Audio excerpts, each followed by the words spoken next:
Good afternoon, mech warriors, mech techs, and nobles in hiding. It is Tuesday, the 28th of July, 2026, and I am back. Hello, everybody. Let's switch ourselves over to the calming, gentle music as we perform calming, gentle tasks like ripping out the cold beating heart. Cold beating heart? Warm beating heart, soggy beating heart, moist beating heart of MekHQ's contract generation. Hello, everybody. We are not going to faff around today. We are jumping straight into IntelliJ. As soon as OBS catches up, there we go. All good. Hello, everybody. I hope you had a good day yesterday. I was up until like 1 a.m. this morning, working on basically what we started yesterday. I'm gonna very briefly go over what I've done here. You'll have to excuse the mess. I was working whilst we were waiting for the pre-roll to finish. Let's just get rid of this. Shoo. I'll keep it there for now. No, because I'm gonna come back and do something better with this later. So give me a second.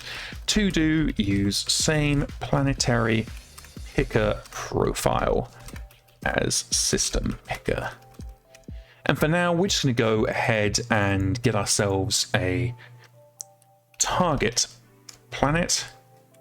This is just going to be a random planet in the system. So object utility, random item, candidate planets. There we go. So this will just work for now. But what I went ahead and did is right at the end of last episode yesterday, we were very much in the case of seeing how much we could pull over from our early attempt at contract generation overhaul and seeing what could be basically utilized here. We left the code base in an absolute mess yesterday, so I basically stayed up. Well, I said stayed up. I went out with ice cream with my loved ones, and we had ice cream. And it was very, very good. Then I came back late, and I attempted to go to bed, but then Mr. Bear was being very antsy, so he woke me up, and I had to take him out, and then he didn't potty for an hour, and by that time I was already there to be. I was already pretty awake, so I stayed up until 1 a.m. just neatening things up, so that when we came into the action today, we'd be in a much better position. So let's walk through the steps that we've done already. We're picking our employer. Now, this is using the advanced employer picker system that I implemented in the old project. Then we're going to pick the contract type. Now, contract picking type is going to be using tables in Chaos Campaign, specifically Draconis Reach hotspots, with some changes. So largely, it's following the same process as in hotspots, page 143, I believe. Then we go in and we're going to say, okay, we want a garrison contract. And then what we're going to do is, rather than reducing the variety in contracts you can have, we're instead going to say, okay, I want a garrison contract. And then we're going to look at all the contracts that are considered garrison type, and then we'll give you a random one. And that means you're still going to get all of the contract variety from campaign operations, but within the Chaos Campaign framework. It's a nice little marrying of the two systems. Then we're going to come down to enemy, and the enemy picker is again using the very advanced employer location and an enemy system that I developed a couple of weeks back. Location, likewise, going to use the same system there. With the contract overhaul project, I really, really, really want us to go down to the planetary level. So right now, when a contract is picked, it always uses the primary planet in the system. However, it'd be nice to go into weird, wonderful places that isn't just the primary planet, because maybe the system, like Terra, for example, has multiple, during certain periods, multiple populated systems. So, bear with me, just mute myself so I can cough.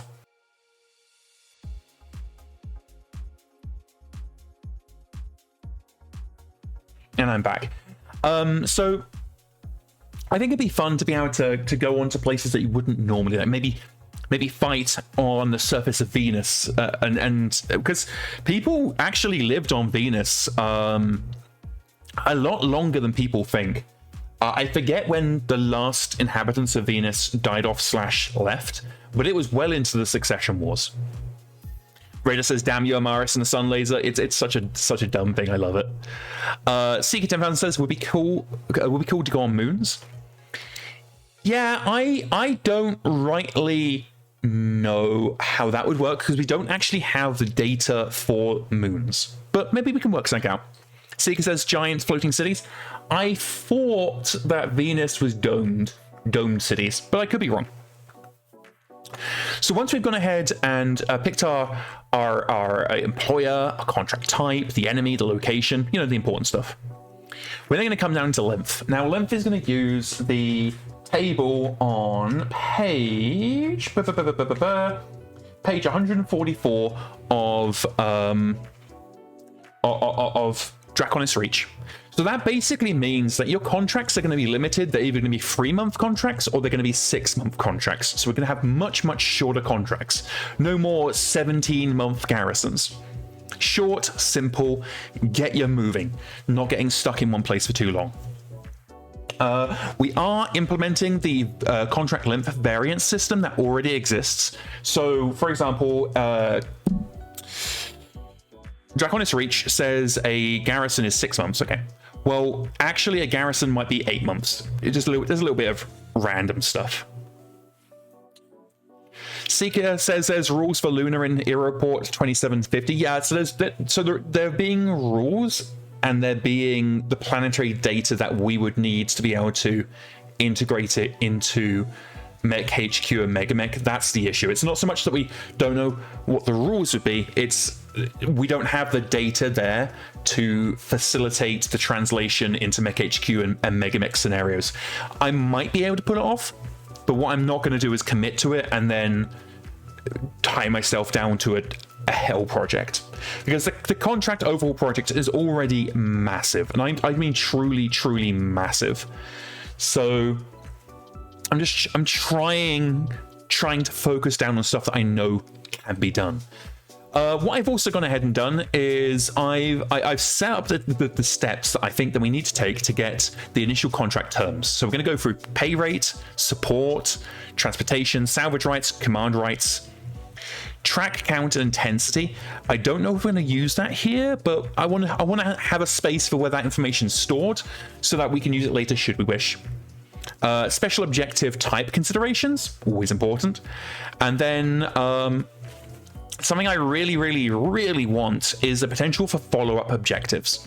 So a garrison contract that turns into a guerrilla objective, things like that. It's just something I want to do. I don't exactly know how I'm going to do it, but this is the step where I would do it when we get there. And lastly, the renegotiate contracts, that's going to be more of a UI thing. So these two last steps are kind of, they exist separate to the others. And I'm just making a note here just so I kind of have a vague idea, okay, when do I want to do these? So today, no faff, we are just jumping straight in.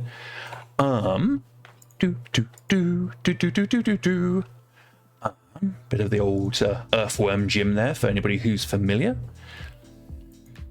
So I think largely I'm going to leave a contract determination location alone for now, because I am going to want to faff around with this, but I want to do that later, because I want to hook in with the more advanced location picker and kind of make the contracts quote unquote intelligently pick planets. So we're going to come down to pay rate. And pay rate is super simple. But what we're going to do is we're actually going to go ahead and create a enum. Yes, we'll work on an enum. I think an enum works here. So it's going to be an enum. We're going to call it Chaos Contract Steps Table.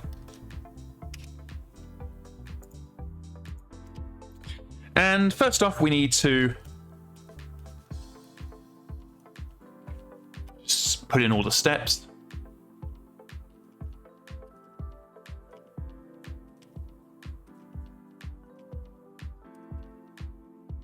Goes all the way up to 17.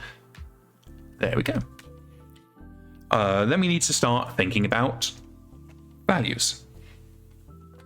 So Just thinking how I want to do this. Private float double. Let's go double. Private float double even. Base pay multiplier.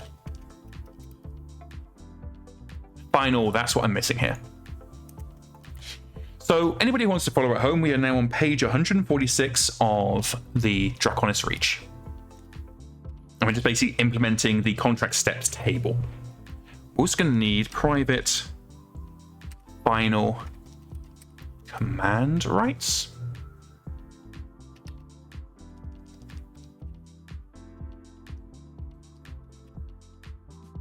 Contract command rights, there we go. Private final salvage rights. Salvage, actually, so we double.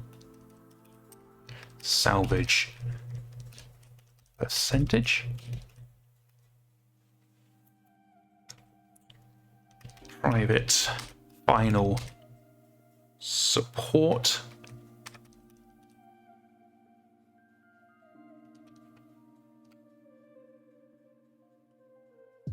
And it's not being support rating. I guess we'll go for double and we'll say support multiplier.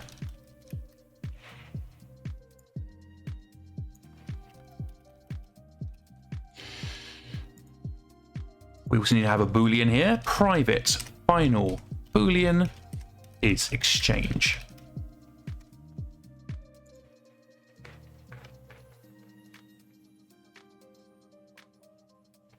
So I'm just going to see if they actually have any description of what exchange means for the purposes of this. Thinkity, thinkity, thinkity.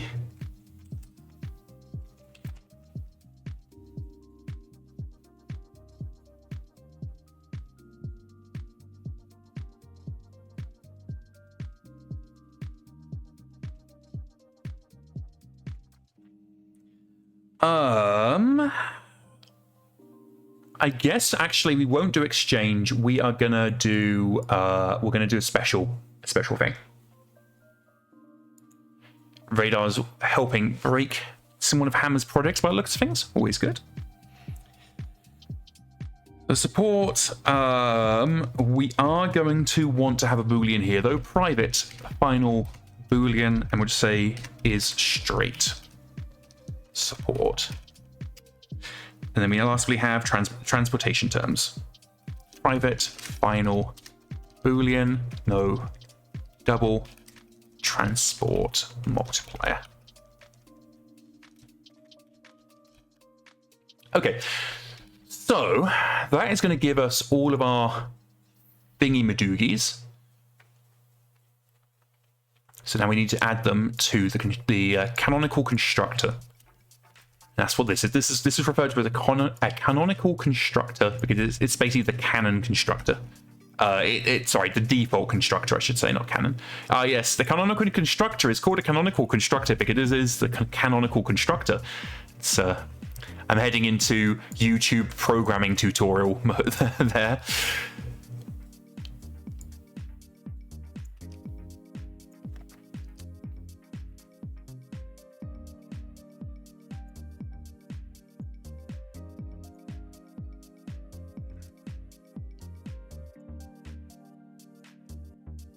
And what are we on straight support?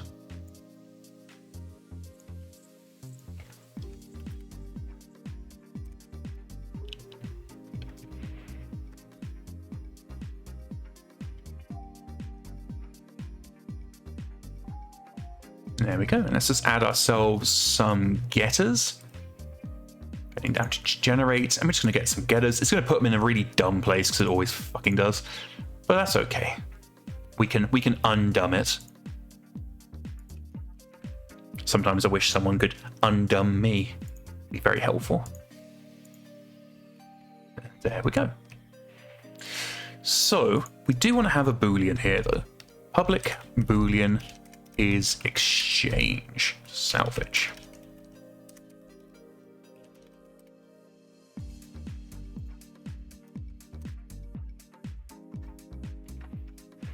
We're going to say exchange salvage is any time that the salvage is going to be below 0. That's going to be a special value for exchange salvage. I do want to double check how exchange salvage actually functions, because the contract generation is telling me how to generate the contract, but not what the terms mean.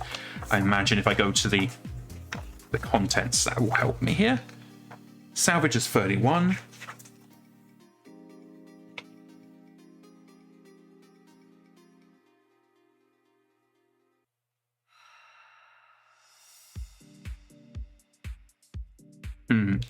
If anybody is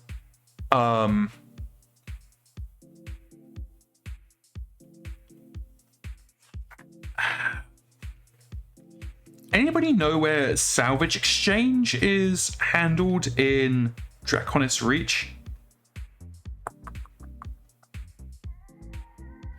Potentially 31.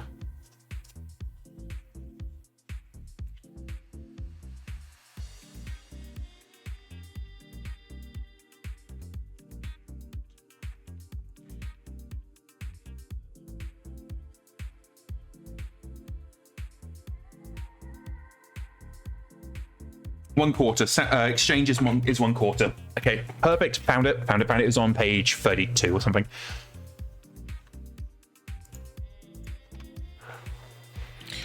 Private final static double exchange rate.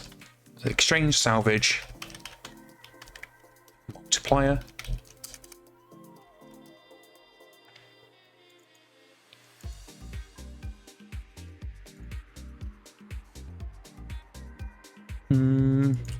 We are actually gonna have our Boolean here. Boolean is exchange salvage.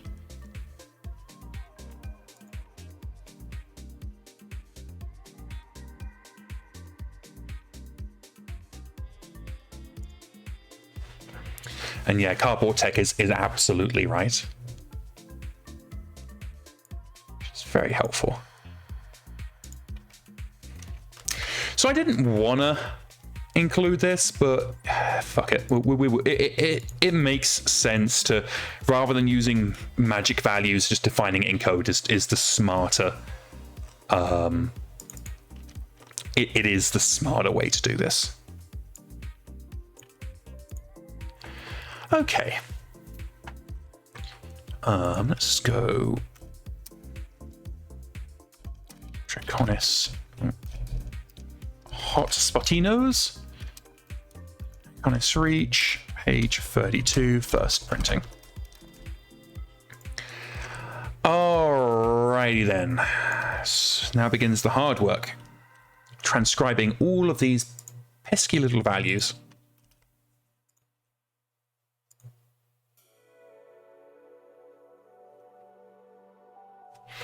Seeker 10,000 says our magic value is the kind that can cause ACS. I'm not sure what ACS stands for. ACE. I'm not sure what ACE stands for here.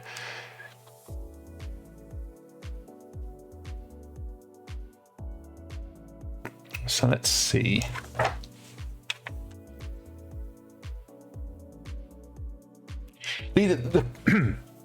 Excuse me. The problem with magic values is you're essentially prescribing.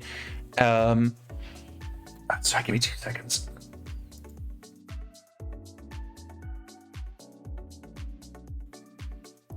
So no, the problem with I'm not sure the automatic code execution as a term, that's not familiar to me. Oh god, my phone's exploding. The problem in magic values is you're prescribing special meaning to something. Oh lordy, I fucked this up. Special meaning to something that doesn't inherently exist. So if we are saying that if the value of, just see what I've flipped up here. Why aren't you working? Arbitrary code execution, kind of. Give me a second. I'm trying to figure out why this is not working. Oh, because I cut off the S. There we go. Okay, so the problem with magic values is, as I say, that you're prescribing special meaning to something. So we might say that integer special integer equals 25. And then if you imagine miles and miles and miles and miles of code later, we are going if 5, so other integer, we'll say we've got another integer equals 5. And we're basically gonna be in a situation, we're gonna say if another integer equals special integer, do a thing. But here's the issue. We are miles and miles later, probably not even in the same class as when we defined special integer. So there is a very, very good chance, if we are not familiar with the class where special integer lives, we're not going to know to check whether another integer equals a special integer. And because you're giving arbitrary values to this, you're basically creating a problem where you don't know. You have to have encyclopedic knowledge of the code base to be able to derive the value from the special integer, in this case, the arbitrary value. Instead, if we look at what we've done instead, we've basically gone Boolean is special, and we're going to do a false. So we're saying, so at the point in which we define the data, we're now explicitly stating, is it special? So when miles and miles later, all we need to do, instead of remembering what the special integer is, we just go, is this special? And then do the thing. And it makes the code easier to read, easier to understand, easier to test. It also makes it less error prone because all of the above. And it means that you can trust that an integer is only an integer. It's not something, it can't be something else. It just generally just makes the code clearer. I'm sorry that I'm very waffly today. One of the things that I'm still learning to do as a developer is talk about how my thought process and how the code works. And that's one of the reasons why I started this project. It's the Twitch project was to improve my skills about how I communicate the functioning of code. Also, I am going to have to take a break for water because apparently I forgot to refill my water before we started streaming today. So we'll deal with that later. Let's get this done first. Okay, so we've got our getters, we've defined our values. It's all very good. Now we get the very exciting process of inputting the values. So let's start off with base pay. Now I'm storing these as doubles because it's just easier to convert it into an integer for a user display. So 5.5 becomes 50% for UI's purposes, but you don't need to then, like in all code purposes, we're going to want it as a double, so we can be like, okay, we want half of a value, we just times it by 0.50. If we stored it as an integer, which is some of what the old ATB code did, what we then have to do is any time that we want to find out what is 50% of something or whatever percent, we have to divide that value by 10.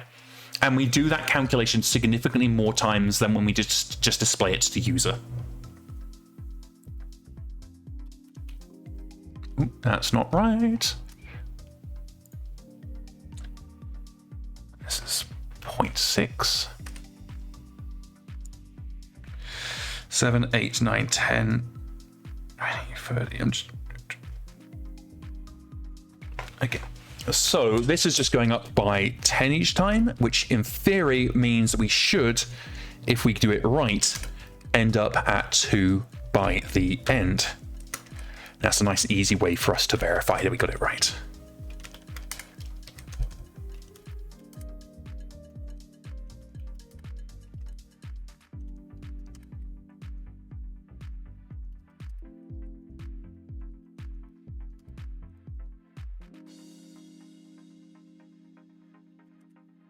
And we did, which is all very, very good.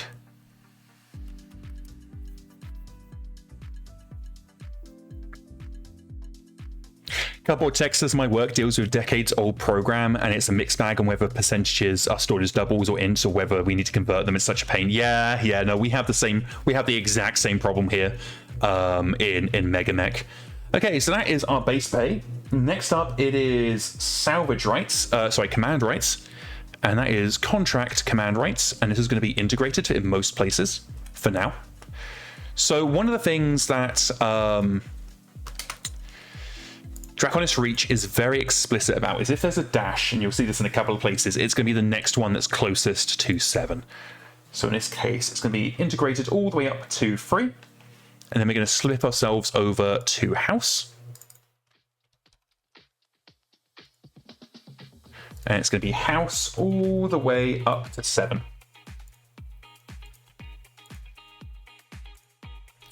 And which point we then slip ourselves over to liaison. And then we're going to have liaison up to 10. And lastly, it's independent.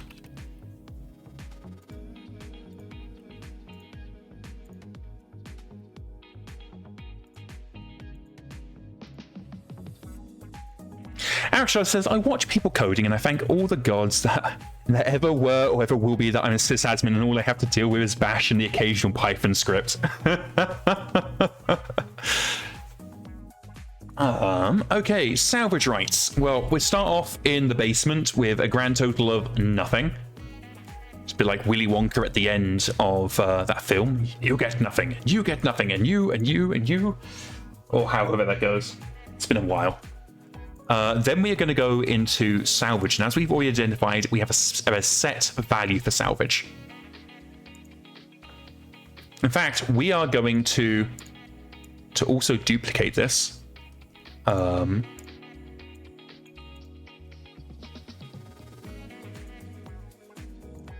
None salvage modifier. We're just going to go ahead and define this as Inco. Essentially, what we're doing was saying that if ever you see this value in here, you can immediately tell, oh, we got no salvage, and the 0.0 isn't a mistake.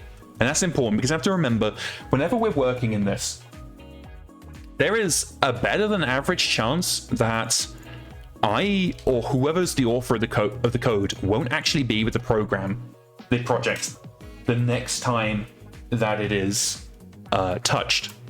And so it's really, really important that we write clear code, because elsewise we're going to be in trouble. And a lot of the, I don't want to say crimes of the past, but a lot of the issues we've had modernizing the code base and things like that are because the code was written under the assumption that the person maintaining the code is going to be the same person who wrote it. And of course, 25 years later, that is very much not the case. Hammer is the longest serving member on the team, and they weren't here in the beginning. Radar says, you lose, you get nothing. Good day, sir. That's the line. There we go. Next up, it is support rights. I'm going to go ahead and just change this to just none, because we can use this in a couple of different places. So support rights is going to be none here. And then we go into point 2. Oh, it's exchange salvage. That is in fact not what we want. I need to quickly add this in. Now we're going to hit false everywhere, and then I'm going to come back and correct it in the couple of places where it's not in fact false.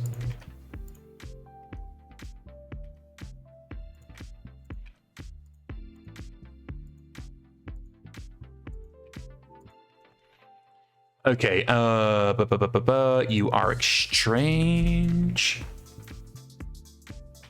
You should be exchange, actually. Only step 1 should be no salvage.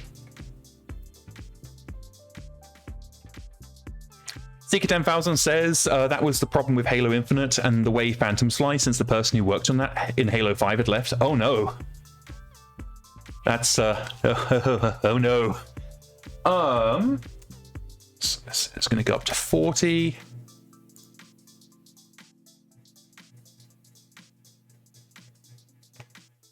Then 60. And then it goes up by 10 per.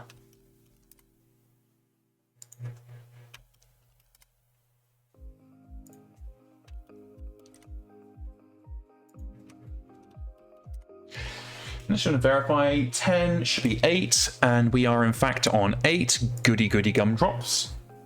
We're going to go down to 10 again. This is the battle support, and this is going up in 10s each time.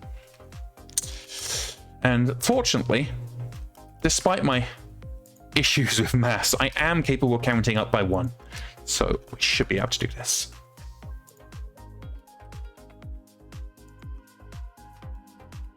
I mentioned this yesterday, but oh no, this isn't right, because once you get to 50, it changes. 50 becomes 75, becomes 100, and then the last two are 100. I mentioned this yesterday, but I'm going to repeat myself. I definitely feel a lot more confident over this approach than when I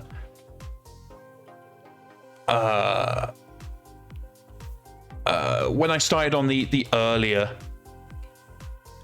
stuff. Psychedelic says I really enjoyed the bonus missions. Halo Collector's Edition is fun. I actually haven't played the Collector's Edition. I haven't played Halo since I think Halo 3. I played through the Halo 3 campaign once and was just like, whatever. I was very meh whatever when it came to Halo 3, but I don't think that's an uncommon. I don't think that's an uncommon thing at all. Straight support. We're going to mark this as straight support. Obviously, if there's no support, it's not straight support, but it's fine. It works how it was. Why are you throwing an error?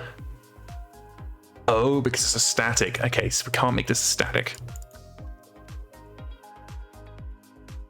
Oh, we can't define these down here and then use them in the constructor. Of course. Oh, okay. Well, so much for that plan.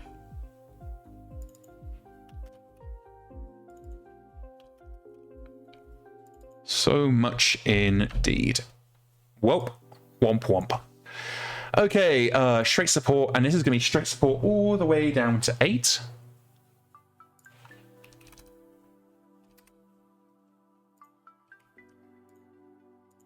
I didn't enjoy, actually, so I did play ODST, and I actually didn't enjoy ODST.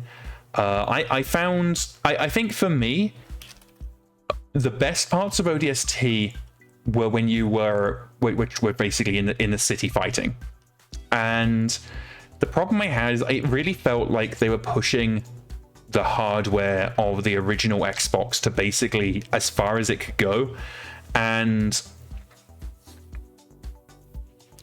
yeah, it just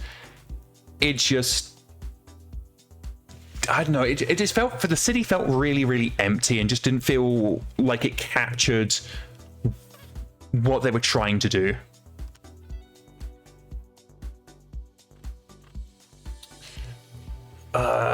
Is exchange salvage, is straight support, public boolean, is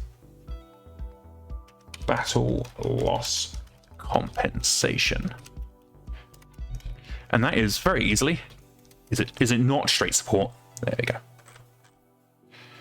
I don't know how it is on the re-releases, but no, on the original hardware, the city was just incredibly empty, and that's really the only thing that I remember. So then we're on to lastly the transport modifier, which is actually 0 in most of these, 0 all the way up to 5.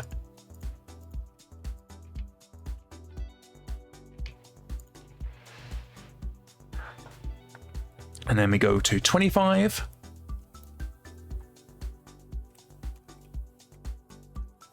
50. 0.75. And then lastly 0.1. And then it's going to be 0.1 for the rest of it. Anybody who's played MekHQ for a while knows that transport cost is where you recover your losses. There we go. It's meant to be MTV behind enemy lines. Whatever. I don't know. I think by the time ODST came out, I was just over Halo.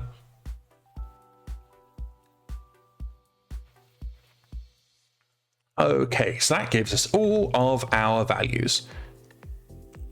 Good. There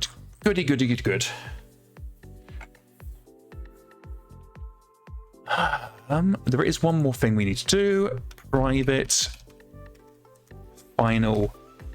We're just going to actually leave a note here.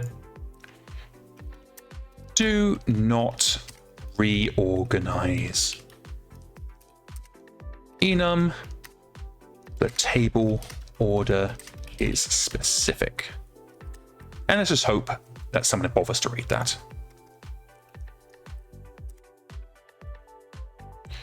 Hotspots, drag this, reach page 145, first printing. I have heard good things about Halo Wars, actually. I was very much a Command and Conquer fan when I was growing up. Okay, so now we've got our contract steps table. Let's just quickly throw it a legal statement so we don't have to remember. I am actually going to step away very, very briefly. I'm sorry that it's a break so early into the stream. I just need to go fill up my water because I forgot before stream, and it won't be more than a couple of minutes. And I am back. Let me just slip off that and head back into IntelliJ. Shazam. Okay, while I was grabbing some water, I realized that we'd actually really benefit from getting rid of this warning. And we're just going to go and say step value. And this is essentially going to be, again, we're enforcing certain values rather than just making them implicit. Because I'll show you why that's an issue, what we were doing previously, in just a second. Just going to go ahead and set this up. This, blah, blah, blah, blah, blah. There we go. We'll need a getter as well. I apologize if you can hear Mr. Bear slopping in the background. He's having himself a drink of water.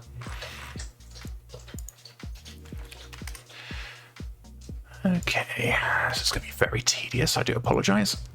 So, in a couple of seconds, I'll show you why what we were doing was actually bad. And it basically comes down to the fragility of the data.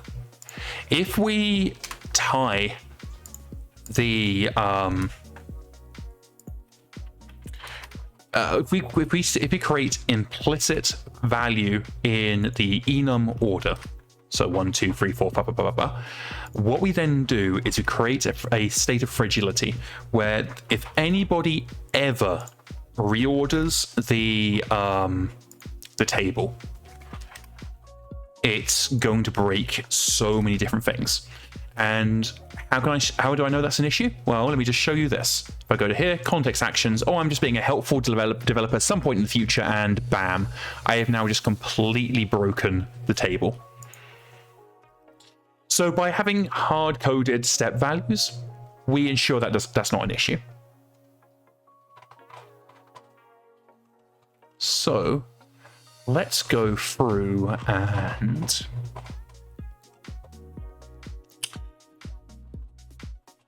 public static no public.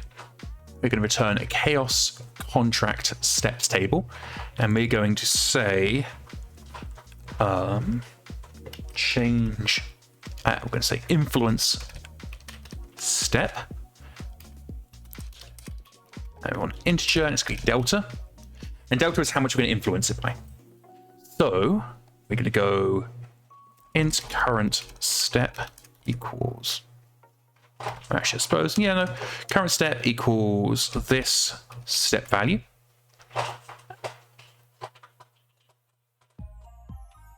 Yeah, I suppose that works. New step value. What we are going to do, we should be able to do this. Private final static integer minimum step value, that is 1. Private, should we just do this, duplicate it, and we want maximum step value, and that is 17.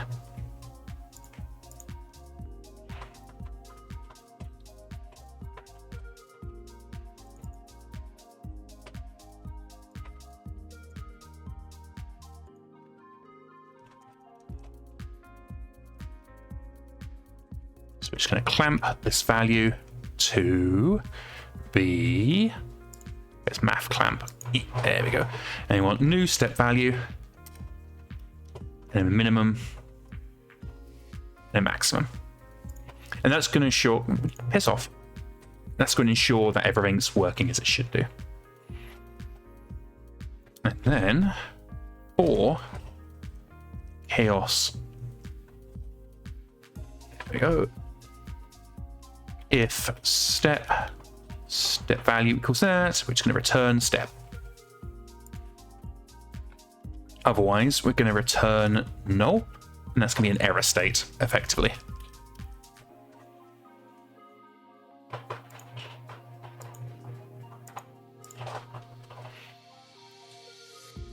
Because as you negotiate contracts, you can influence a step up or down, and this is just going to allow us to do that.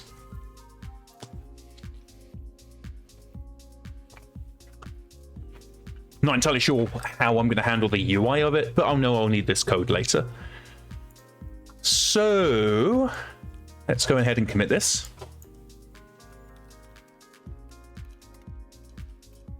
And then move on with our lives. Did I do a legal statement here? Blah, blah, blah. I did. And fiddly-tastic. Okay, let's get rid of the rest of that.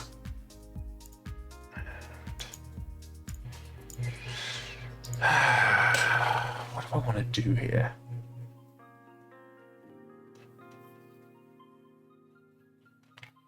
So now we are moving on to pay rate.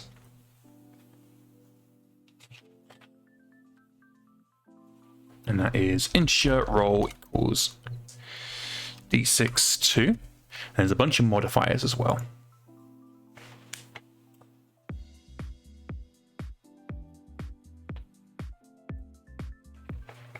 So let's hover ourselves over to chaos. Objective type is what I want.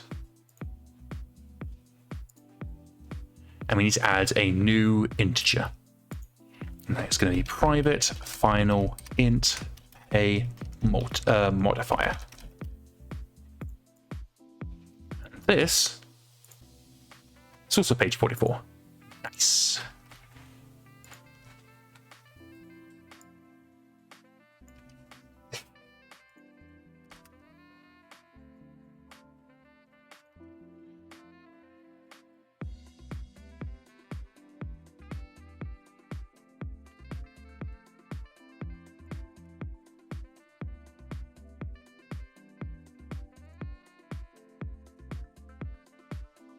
Or contract length stuff.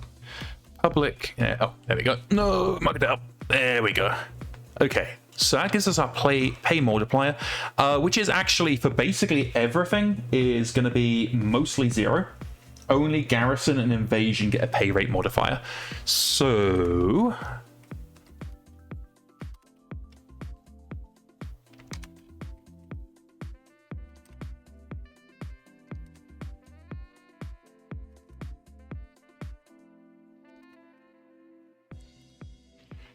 so it is 1 for garrison and -1 for invasion.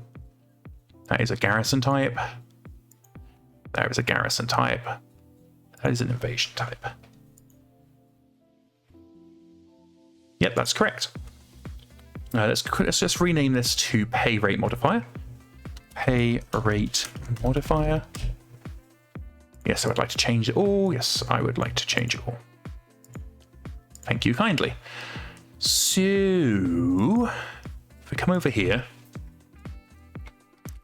we need modifier is going to be objective data, get player objective, and then get pay rate modifier. No chaos, pay rate modifier. I'm going to go ahead and new line these, it just basically makes it cleaner. Int result equals roll plus modifier. We do have a min max.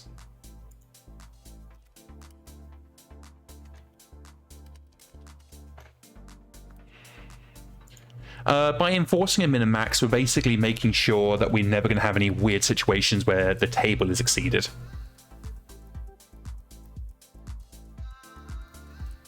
And then chaos contract steps table a rate. There are other modifiers, we'll come into those in a second.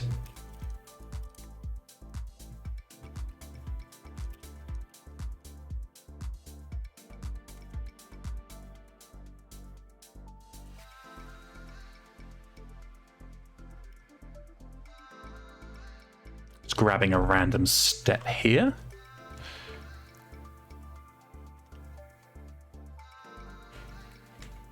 Come on, game.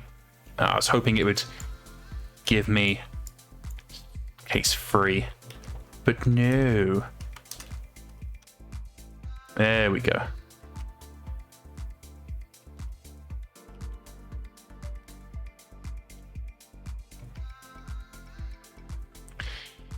And then default, as always, is going to be an error thrown.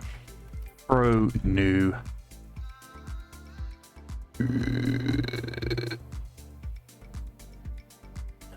What do I normally do here?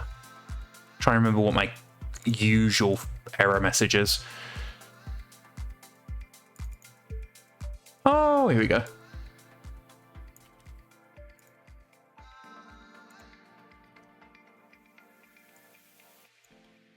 Now, we should never get this result because we're clamping, but it's better to add insurance than to get screwed, basically. Right, that's this. If you're seeing this, shit's fucked. Call InSphere tech support. Exactly. So,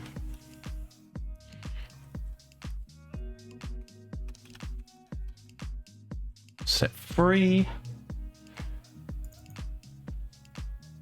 So 2 and 3 is step 3. 4 and 5 is step 4.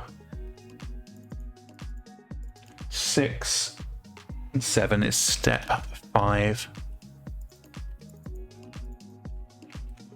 8 is step 6. Is that 8 to 9? That is 8 to 9. And then 10 to 11.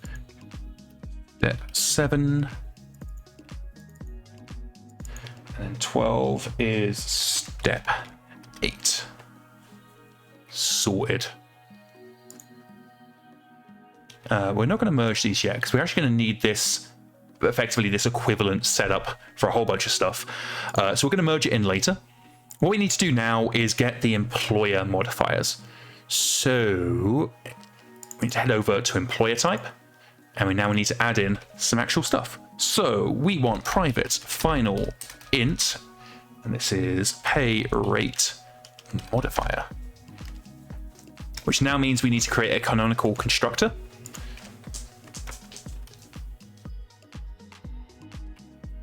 And we're going to need to get ourselves a getter as well.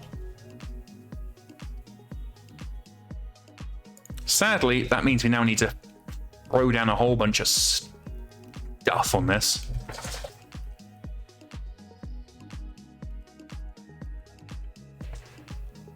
Okay, any planetary government is going to be 0. house is 1. Oh, I've just noticed I'm actually making a mistake here. It increases the step, not the roll. I'll need to go back and correct that. And that's actually, funny enough, one of the things I think it was Cardboard brought up yesterday. Civilian is -2, and that's not ideal. Corporation is +2. And garrison, and the rest is okay. The rest is 0.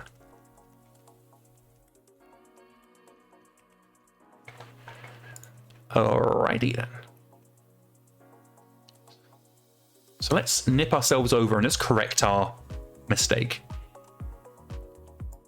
So rather than throwing in the results, we are just going to go in and throw in the roll. We are then going to work out what our total modifier is.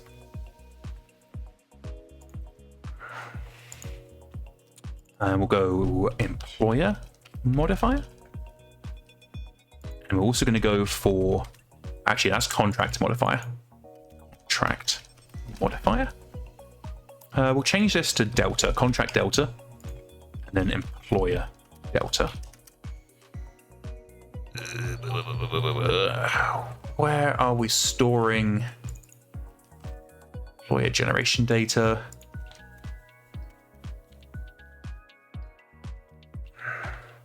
It's all very good, but where is chaos employer type? So I just need to call type.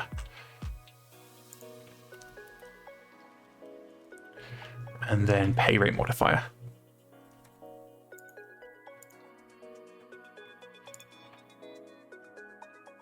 So next we get pay rate, and then we want the step value. No, we don't. We want to total int total delta, and that is just going to be contract delta plus employer delta. And then we want to go in and pay rate influence step, and we're influencing it by total delta. And that should return us a value. It does. And we're actually going to have pay rate equal influence step. Okay. Now, I'm not compressing this now because I'm actually going to be handling this in a different class, but I want to do, actually, I might as well create the different class now. We'll go ahead and chaos contract initial terms. Chaos contract determine terms. And this is going to be a collection of methods. Probably not public methods. Private. Chaos. No, we're going to actually have private void. And we're going to say determine pay rate.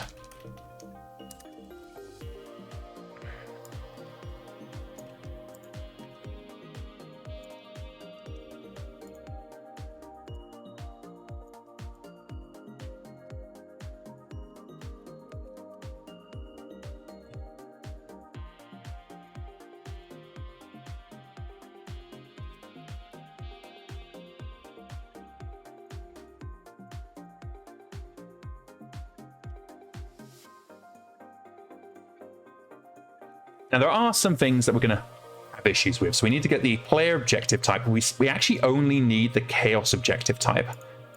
So chaos objective type.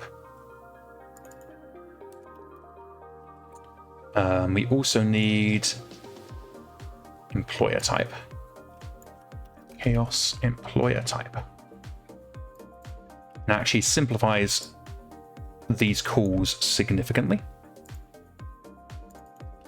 Now, it's still going to show us as being wrong, but that is only a temporary thing because we're going to pass these in here, and voila.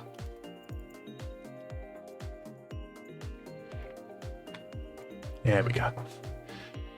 So that's getting us our pay rate. We are now going to move in onto the next step.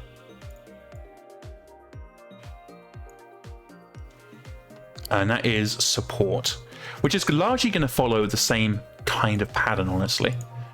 But that's okay. So we're looking at determine support.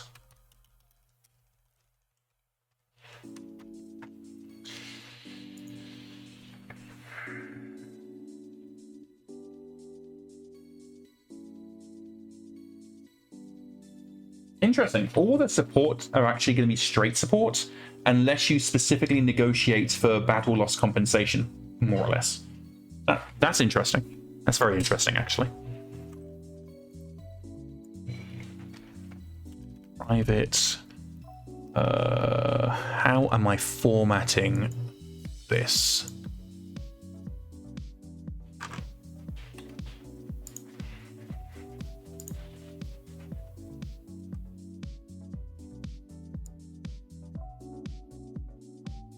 A Boolean, okay. Private double support. No. No. We need to do it like this. I'm support. Because if we store it using the enums and only then turn them into create, to turn them into concrete states later, it makes the values a little bit more dynamic. Hey, Seeker 10,000. Beg pardon. Hey, Commissar Planet, is this based on a new Merc book like Draconis Reach? It is literally Draconis Reach.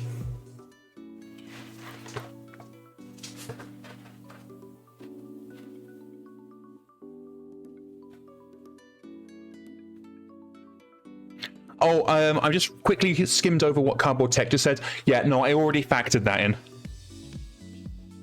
That's actually factored into this. BattleTech says battle loss support is essentially support 100% plus battle loss compensation. I didn't know that, but I'll work that out later. We want Boolean. No, we don't. I'm so used to not dealing with things like this. My brain's getting all fuzzled. Okay, so let's focus on what we actually need to be focusing on, and that is support is step 3 to 5. Then it becomes step 4 to 7. Then it becomes step 5 is 8 to 9.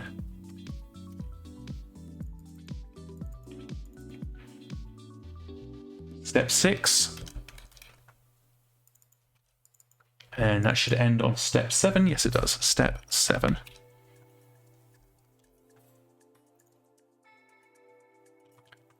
Okay, objective type does have a support modifier. So support modifino.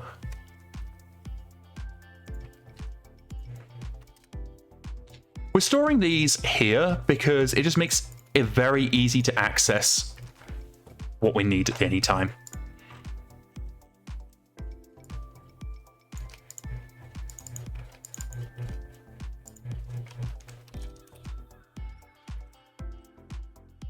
Okay, so expedition and invasion get the modifiers. So expedition is +1 step.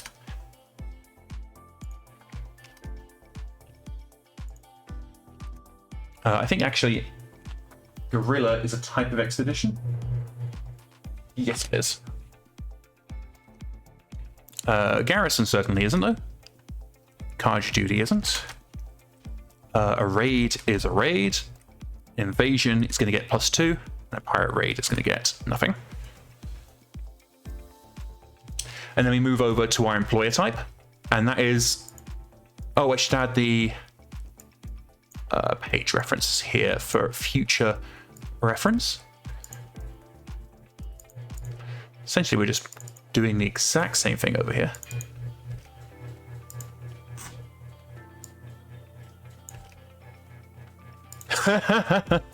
Radar says an Ostrock just hit their hunchback with a tree. That's fantastic.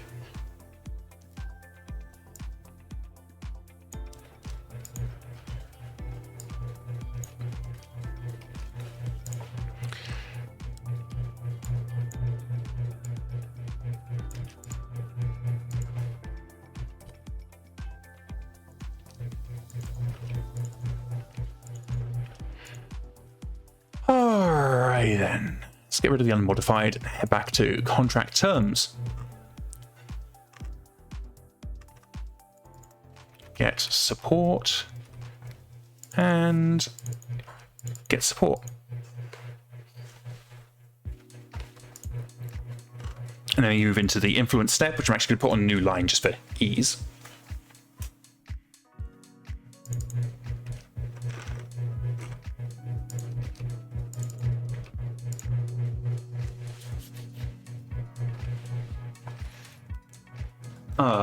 Next on the chopping block is transportation. Oh, no. Silly Illiani. We forgot to actually give the employer modifiers their modifiers. Okay, civilian organization is -2.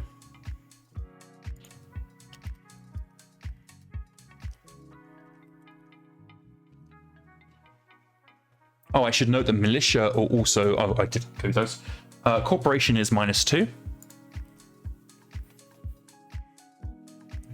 Planetary government is +1.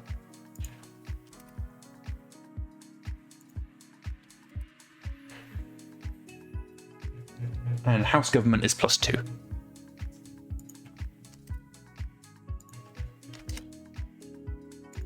That means mercenary subcontract is 0, and noble is also 0. Okay, now we can move on to transport.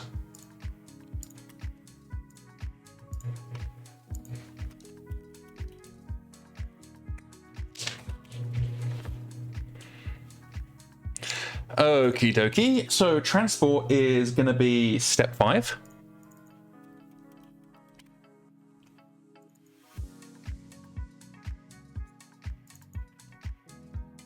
Then that's all the way up to 5. Wow. Okay.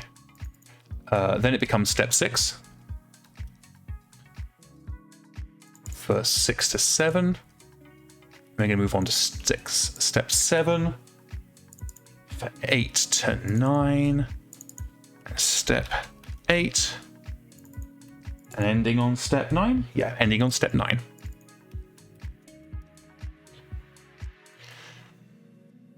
And then that brings us over to here, where we're going to be doing pretty much the exact same thing we've been doing this entire time. Adding modifiers.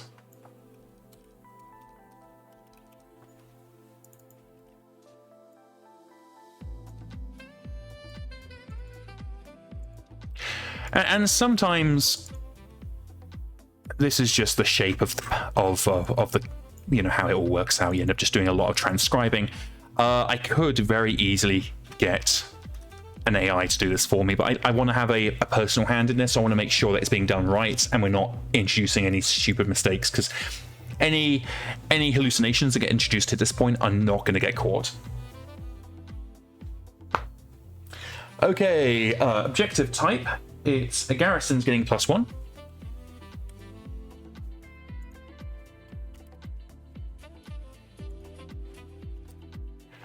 And a invasion is getting -1. And 0s for the rest.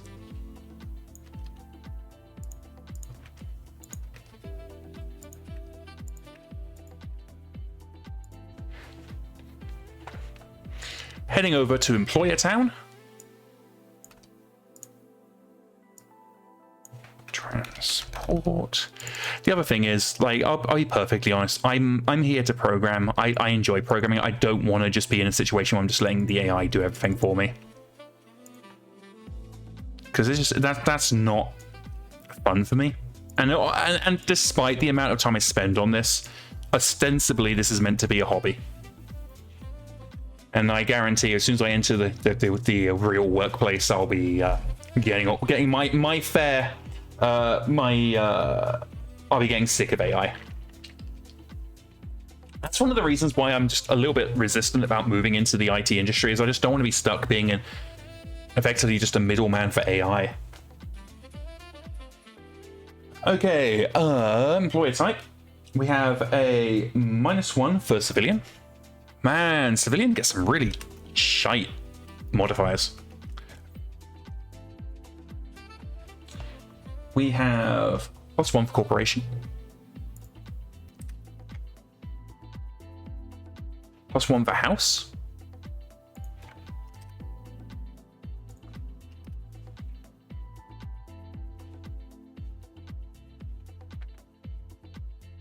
+1 for Garrisino.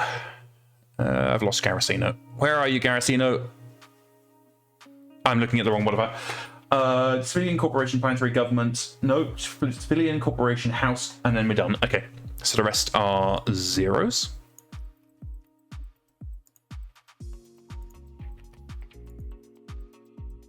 Civilian's big thing is salvage. Yeah, I did spot that, and it can definitely be useful. And one of the things I really like about the Draconis Reach system is the contract generation. It really feels in universe, in a sense. It's giving me results that I'm like, oh no, I can see how that works.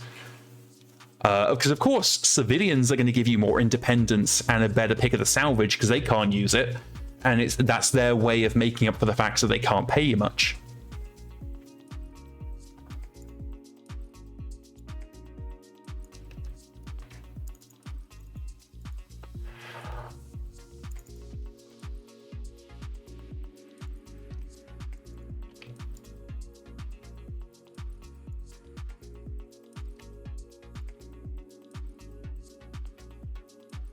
Okay, next up we have command rights. Is that correct? No, salvage rights is next.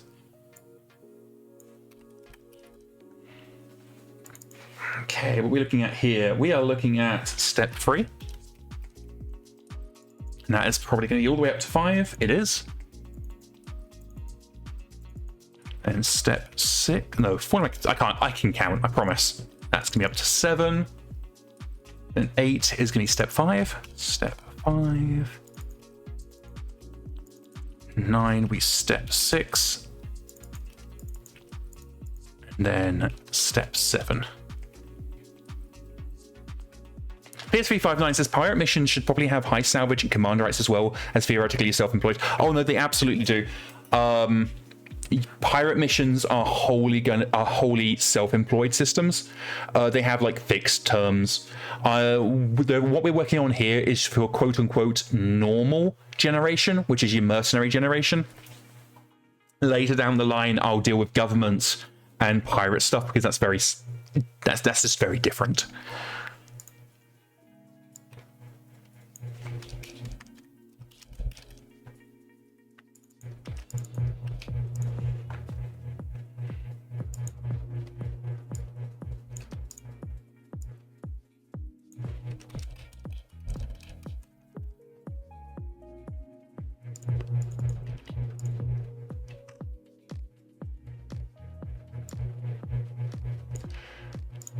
One of the things that I really want to do is just change how pirate campaigns work.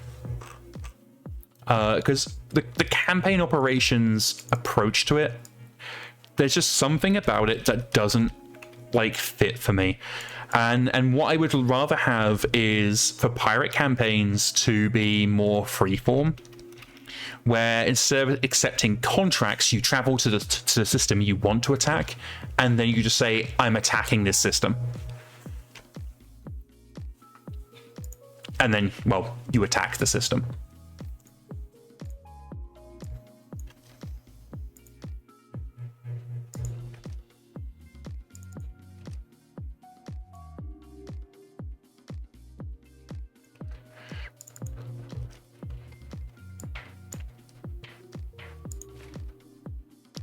IntelliJ is having a moment.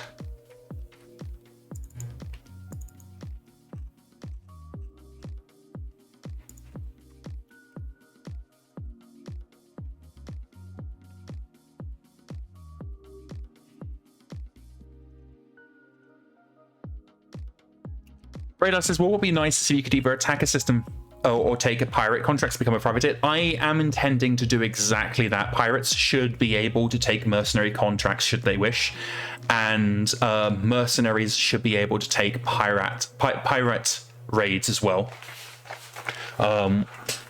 Yeah, no, that's how it really should work. Is that you know, as a pirate, you're the pirate faction, but you do still have access to mercenary contracts. They're just not necessarily going to be the best for you. And as a mercenary, if you're down in your luck, well, you can turn to piracy. That's completely fine, without necessarily changing your entire faction if you don't want to.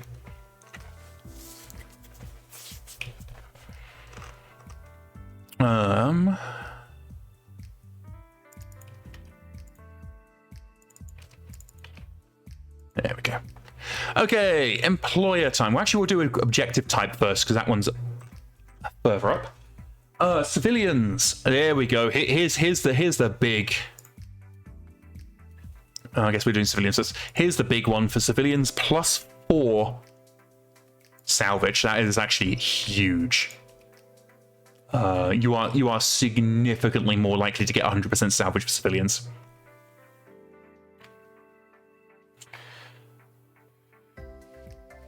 Corporations are +2. Planetary government is +1.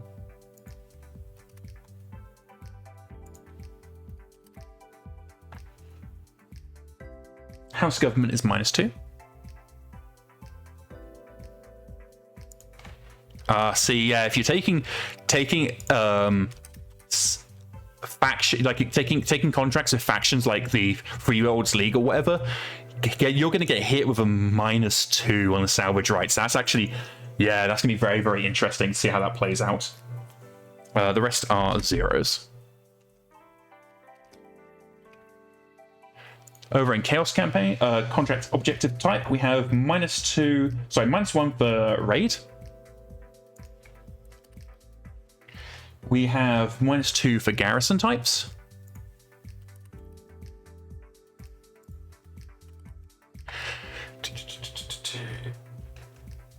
And then +1 for invasion types.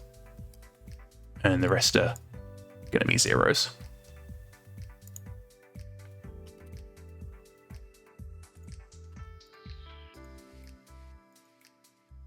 Oh, pirate hunts are a raid, so they should actually have the same as raids. And so are guerrilla.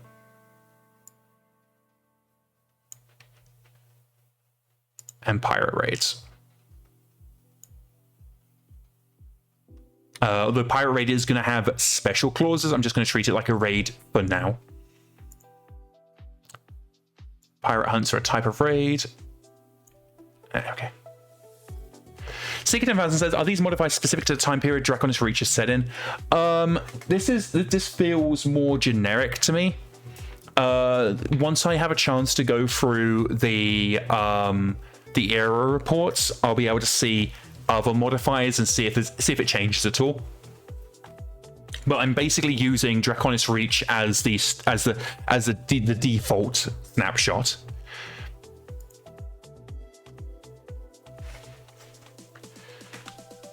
Okay, command rights is next.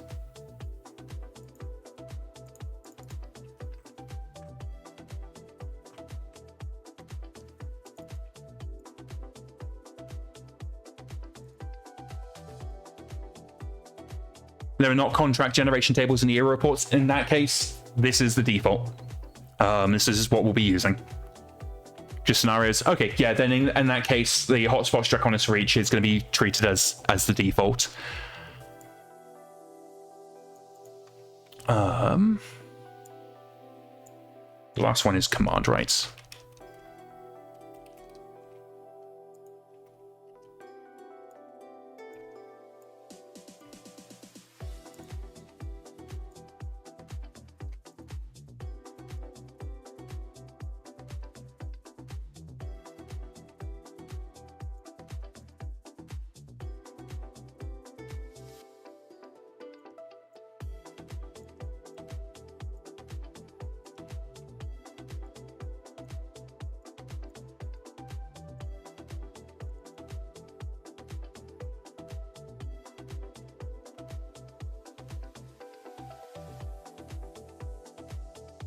I had myself a big lunch. I'm still hungry.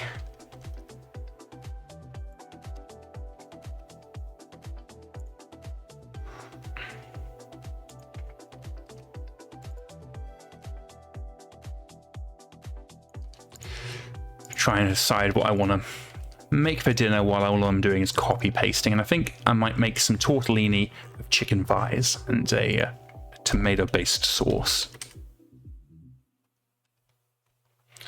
Because we have some leftover chicken thighs from dinner last night. Interstellar Ops has some rules that modify Merc contracts based on era. Does Interstellar Ops have Chaos Campaign stuff? I thought Yeah, no, I don't think Interstellar Ops has campaign stuff anymore. I think that was superseded by Campaign Operations, which in turn has been superseded by Chaos Campaign.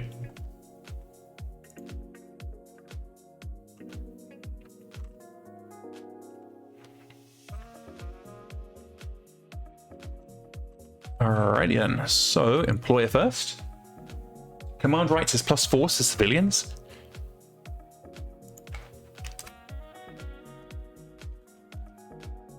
Actually, no, I do think campaign operations had some chaos campaign. Actually, I literally have campaign operations next to me. I thought I've never bothered reading it, but I think actually there is some chaos campaign stuff in campaign operations.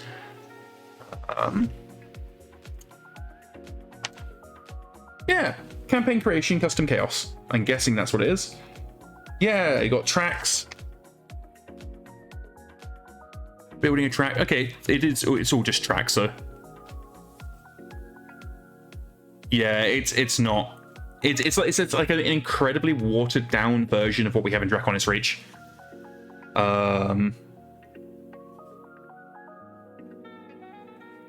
Yeah, it's basically just using Chaos Campaign for multi-tracks. And the contract is just a selection of tracks. It's not anywhere nearly as robust as what we have in Draconis Reach.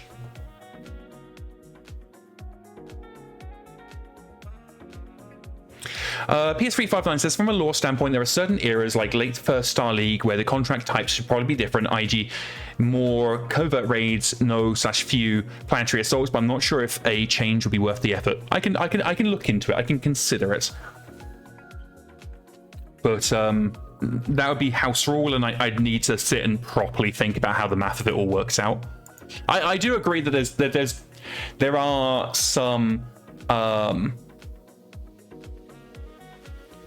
considerations, but I'm just not really sure how it would work out. I think what we would need to do is generate the employer, generate the enemy, and then generate the contract type. Instead of, and how are we doing it right now? How are we doing it right now? Because that's going to tell me whether it's going to be reasonably doable. Employer type, yeah. So what would happen? What we need to do is we need to change step 2 type. Why is this so big? Get back over there. An enemy, so that you're generating the employer, then you're generating an enemy, and then you're picking a contract that's appropriate for those. It could be doable.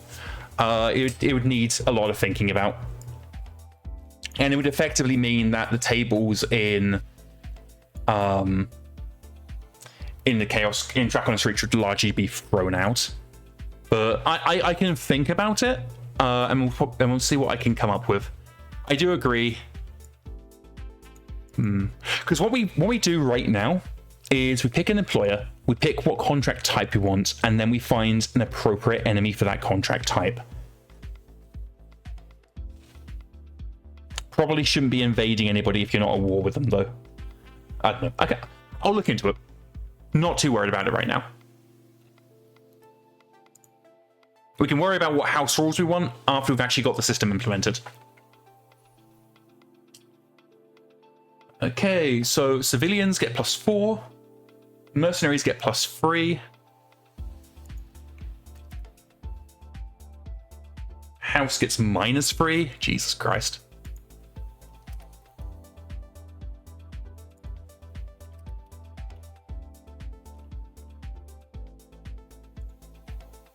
Oh, There we go. Did I do both house? I did. And the rest are all zeros.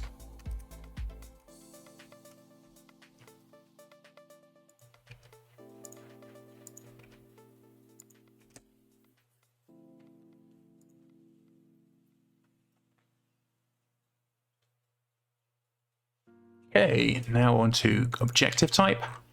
And invasion gets -2.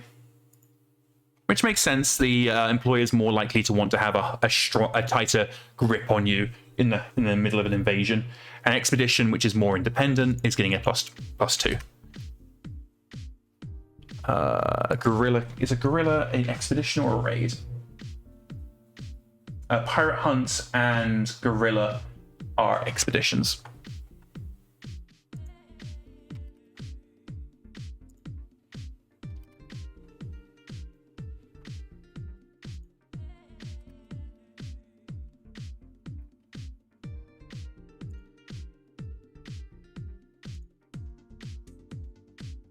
Oh, raid. I thought you had a modifier. Oh, no, apparently not. Interesting. Okay. So that's going to give us our modifiers. Did I do this? 3. I didn't do this. So this is step 3 until 6, at which point it becomes step 7. And then step 8. Step 9. No. Step 8. Okay, start again. Step 3 is 2 to 5. Step 3, 2 to 5. Then step 7 is 6 to 7. 6 to 7. Then step 8 is 8 to 9. 8 to 9. And then it is step 11. Now, this is a mistake. It says step 11 is 10 to 11, and then there's nothing for 12, but I can assume that it's meant to be step 11. Because step 11 is independent, so that makes sense. PS559 says, by the way, how does the game handle clan units? Yeah, you can absolutely play clans. It's just a type of government campaign. It's basically just a mercenary campaign, but you only get contracts from your clan.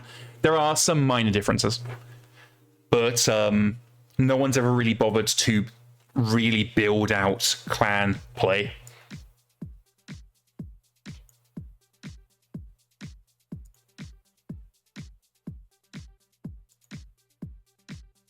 Yeah, from what I remember of the era reports, majority of the special rules there are going to be straight up just not implemented in MekHQ, because they're stuff that really just needs to be adjudicated by the player.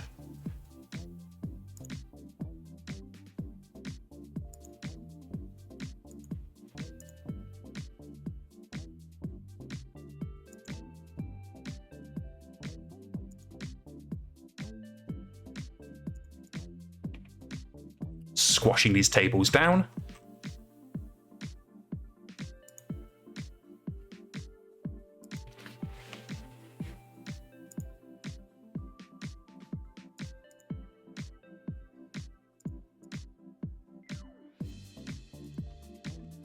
And then what we're going to do, we're going to create a record, which is a data holder, to hold our initial contract terms.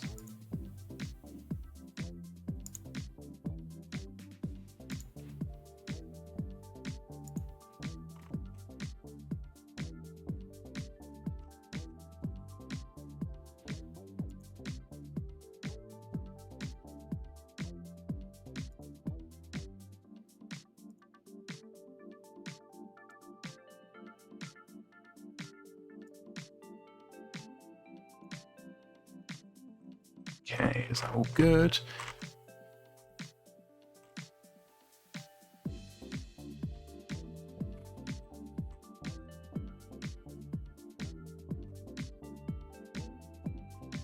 Okay. So our our next step is to create ourselves our data holder. So I was going to define this at the class level, but we're actually just going to return the data holder and have it all as a static.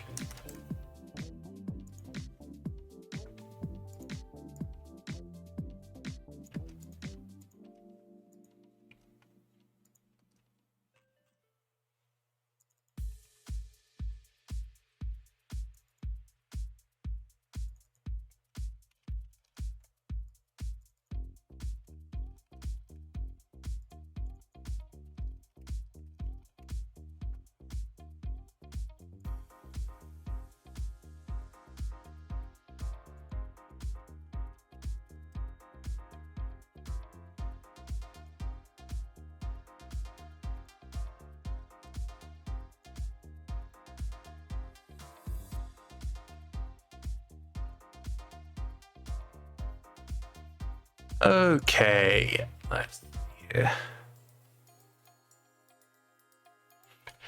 Secret Environment says we could add stuff as canon of unofficial units. That's it's not really something we do, if I'm being perfectly honest. It just creates some ambiguity over what's canon and what isn't, and it just causes problems. See the unofficial long tom for an example, because we're going to have to properly remove the unofficial long tom, which means we're now going to have to deal with people complaining about us removing the unofficial long tom, and it just creates a headache we'd rather avoid. Okay, initial, then we can actually change this to contract terms data.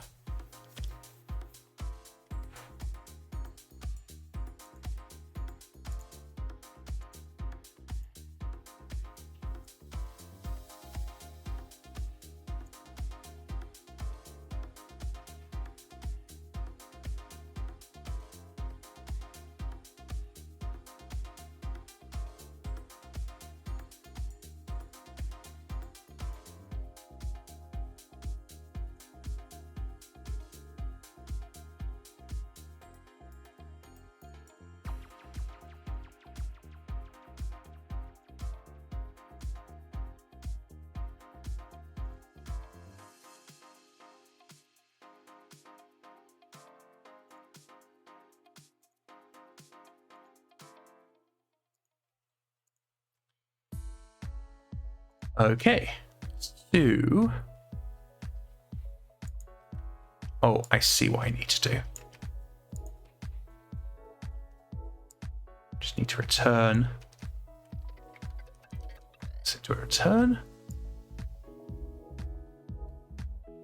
Apparently I can't do that. Grumble, grumble, grumble.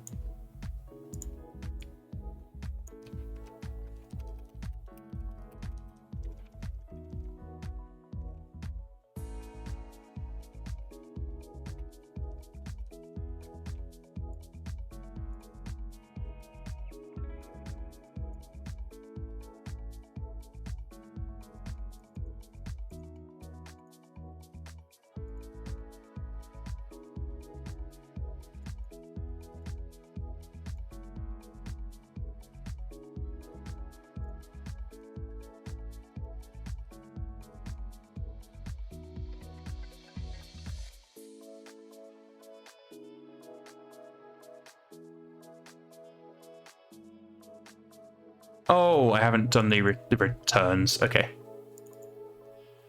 That explains why I'm getting errors.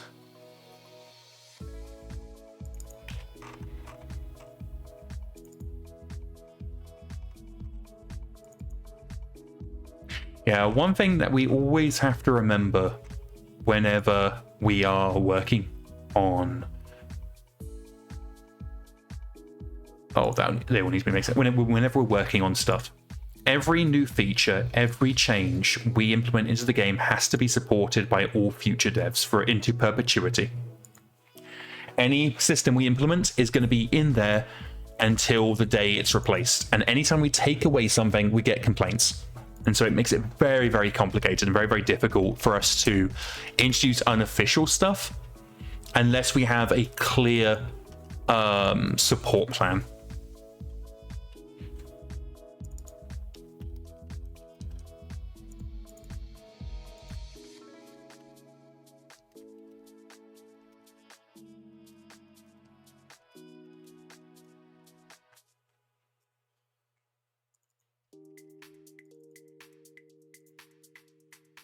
And there we go. We have generated our contract terms.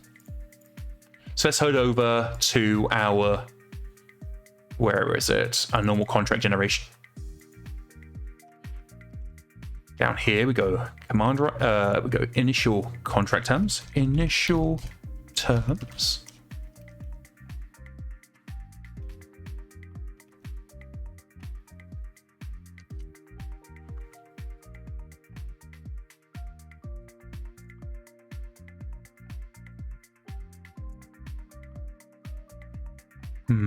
Where am I getting objective data from? Up here. So objective type, objective data, get player objective type, get chaos objective type.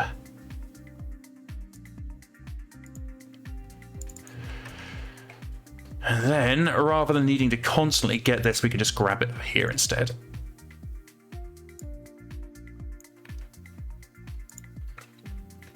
What's the other thing we need? We need employer type.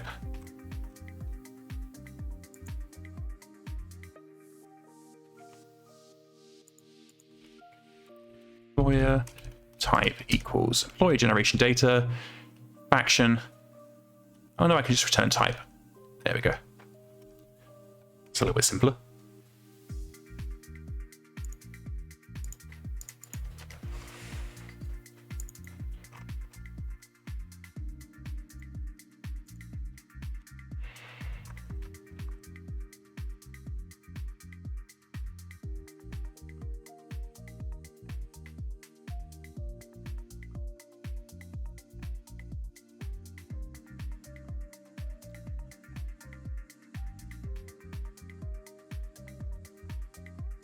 Okay.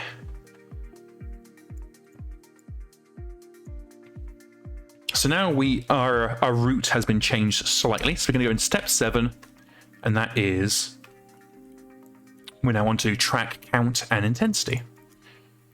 Let's go ahead and push. No, we're missing something important, and that is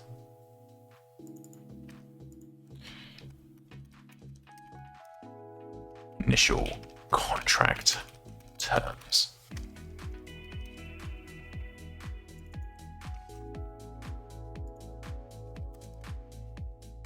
There we go.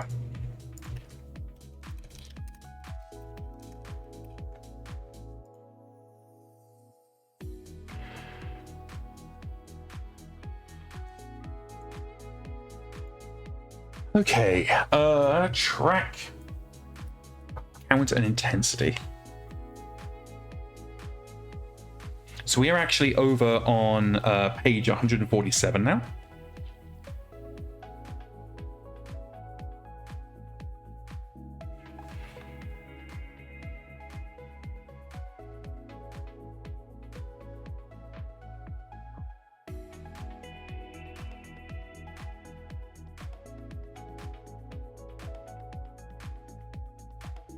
Just thinking of how to format the data structure here, so bear with me a couple of seconds.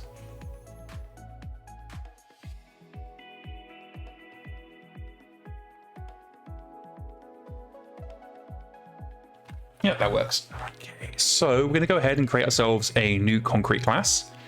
This concrete class is just going to be Chaos Contract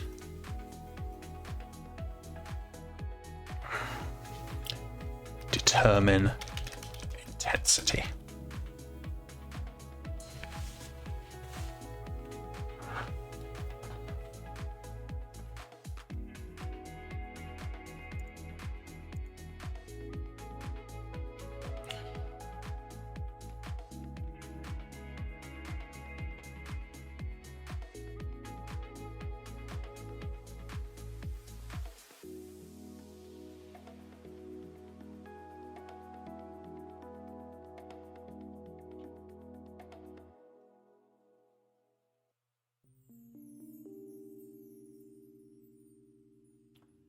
Just thinking.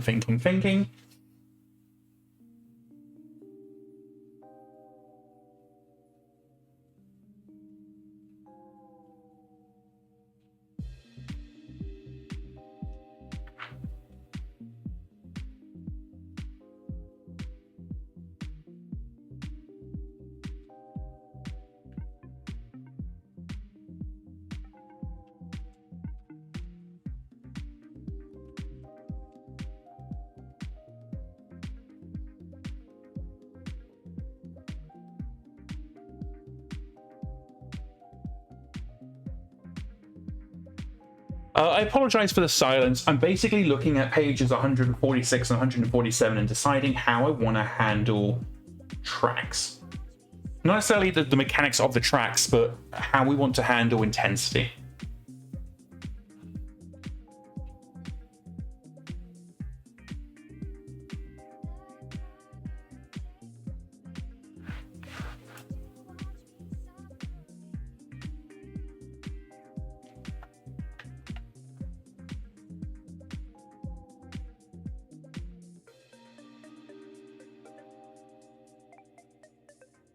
Because the number of the number of tracks for the contract on page 147 for garrison and retainer, it has like 12 plus, which leads me to believe that it has a modifier somewhere, but I'm not seeing where.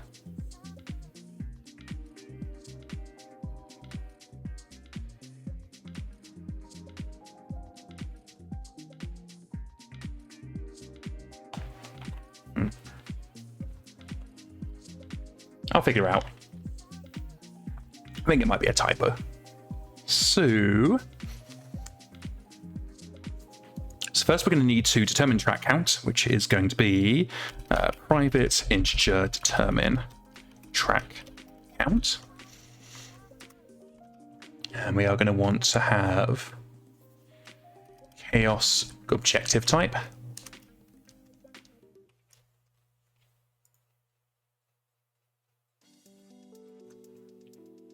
It's going to be return switch objective type. And because it's a return switch, we can use this to easily populate all the potential values. Raids and expeditions are one track. Then so raids and expeditions are the first track type. So that is an expedition. We also have pirate hunt. And we have guerrilla.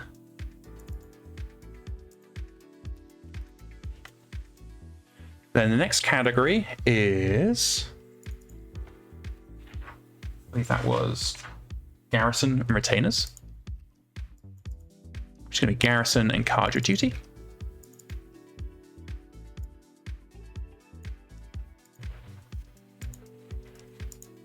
And I believe raids and... Oh, raids are the same as expeditions.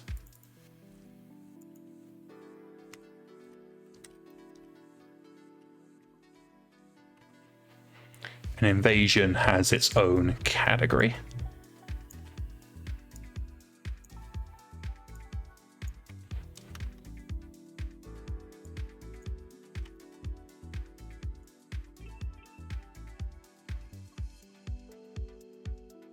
However, the roll is basically going to be identical across, so we can just roll equals d6 2.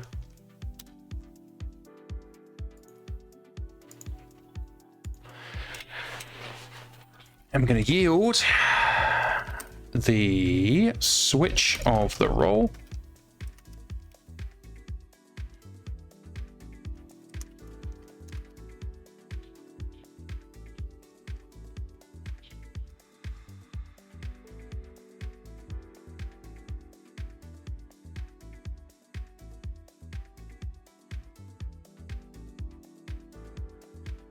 Need a default. Bro.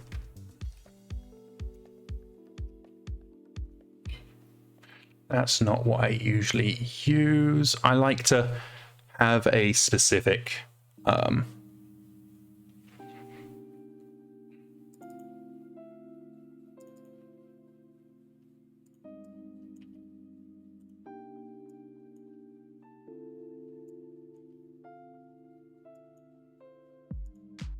Ticket Advance says they wish the game would show where future academies will show up. We specifically don't, because we want the player to be able to enjoy the game without being necessarily spoiled. Psychotic says they did a dumb. Was it a good dumb or a bad dumb? I.e., is it going to screw you over later, or are you safe?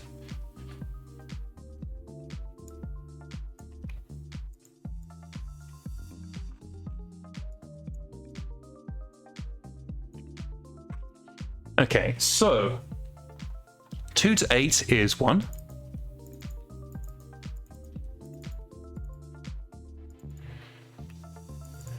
Then 9 is 2.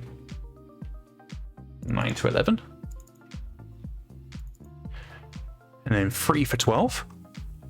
Tiger, I love you, but where you just put your head is right on the book I'm trying to read. Here, let me just wedge the book up on you. There you go. Tiger saw the empty space next to me and was like, aha, my face can go there. Oh, Psychetic got themselves a sexy new controller. Always good.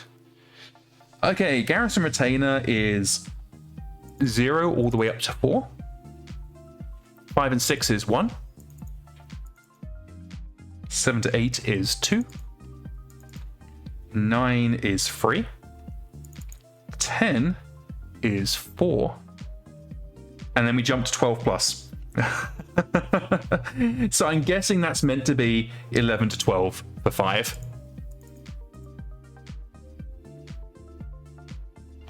No, that doesn't seem right. I think 11's meant to be 4, but we'll figure that out. Yeah, that seems reasonable.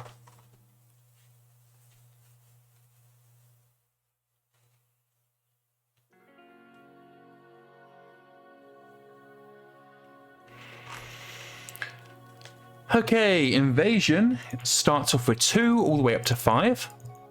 Then 6 to 7 is 3. Then 8 to 9 is 4. Then 10 to 11 is 5. And then 12 is 6.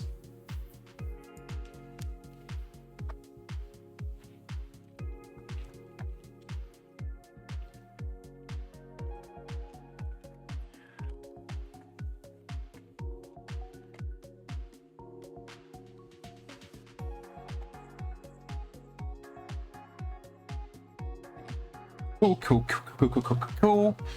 So now we can squish these down, and then we can move on to the next segment.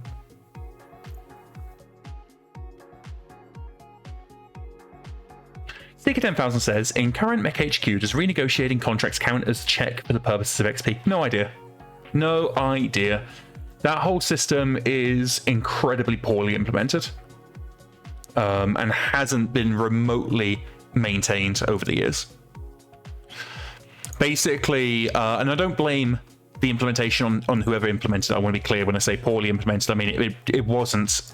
when it was implemented, there wasn't the technology that we have now in MekHQ, so they didn't have a lot of choice. But basically, up until 2025, so last year, we did not have a centralized place for skill checks to occur. So anytime that we were doing a skill check, it was being done in a completely different way to every other time we were doing a skill check. And if we ever wanted to give action XP, for task XP rather, the developer had to remember to manually apply it. Whereas now we have a centralized skill check utility and attribute check utility. It's not been... It's not been fully implemented. We're still working on rolling it out. But it makes things a lot easier to do with, like what you're talking about. Determine raid or expedition track count.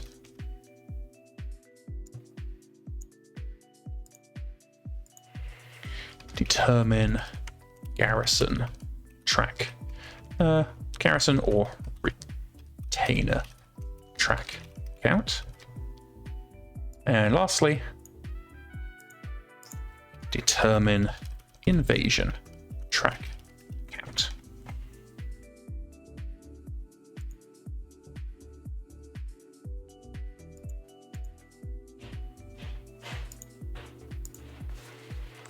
There we are. Okay, so that gives us our track count. So now we need to work out the intensity.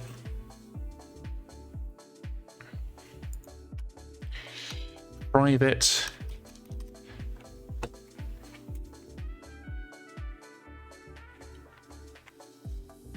Private integer. No, we're just going to leave it track count for now.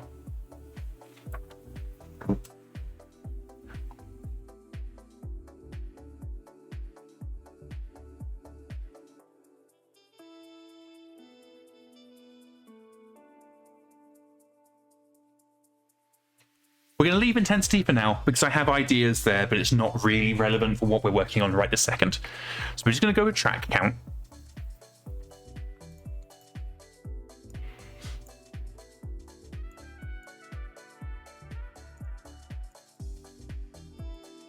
Ourselves back over to, we should make sure we're putting the legal statement in place. I always do a double check before I go ahead and push a change, but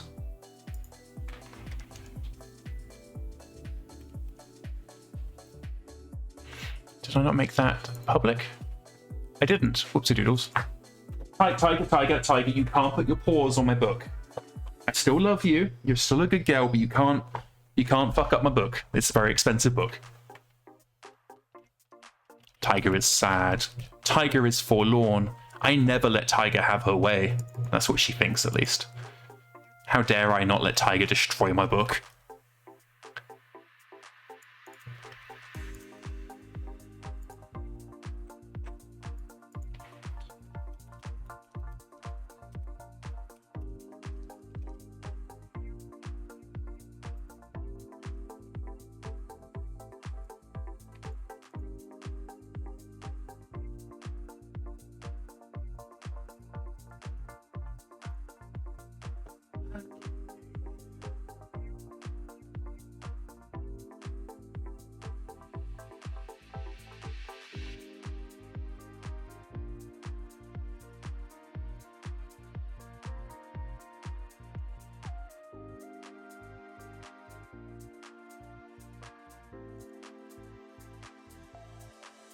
We make an enum, and we're going to call these chaos objective special rules.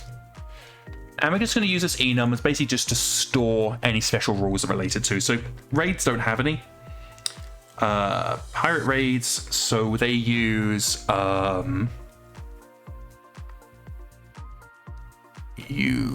loot.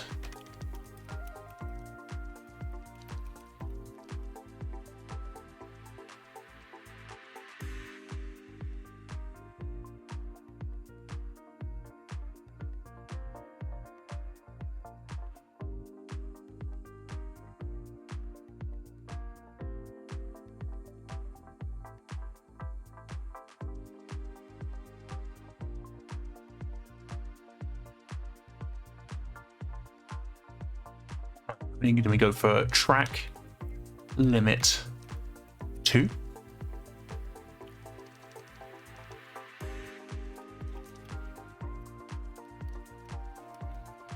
End contract after 2.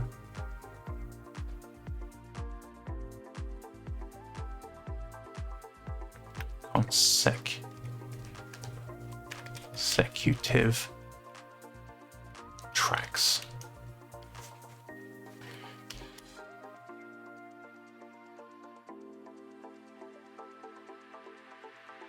Double all costs.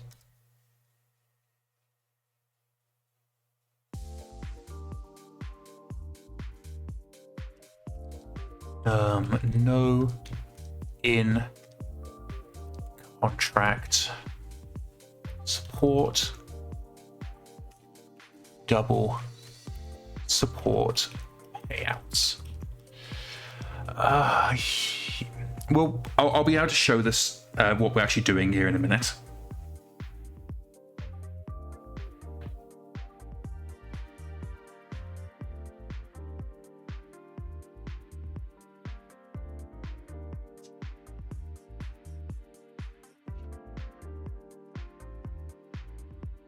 Simulated damage.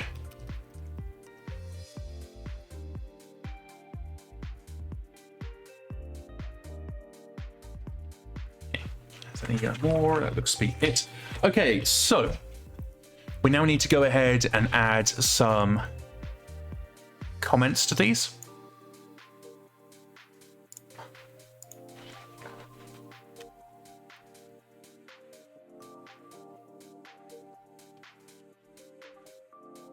As soon as I remember how to do a comment, that's not going to help me. on, where have I put a comment? Down here, there we go. Ah, wrong direction.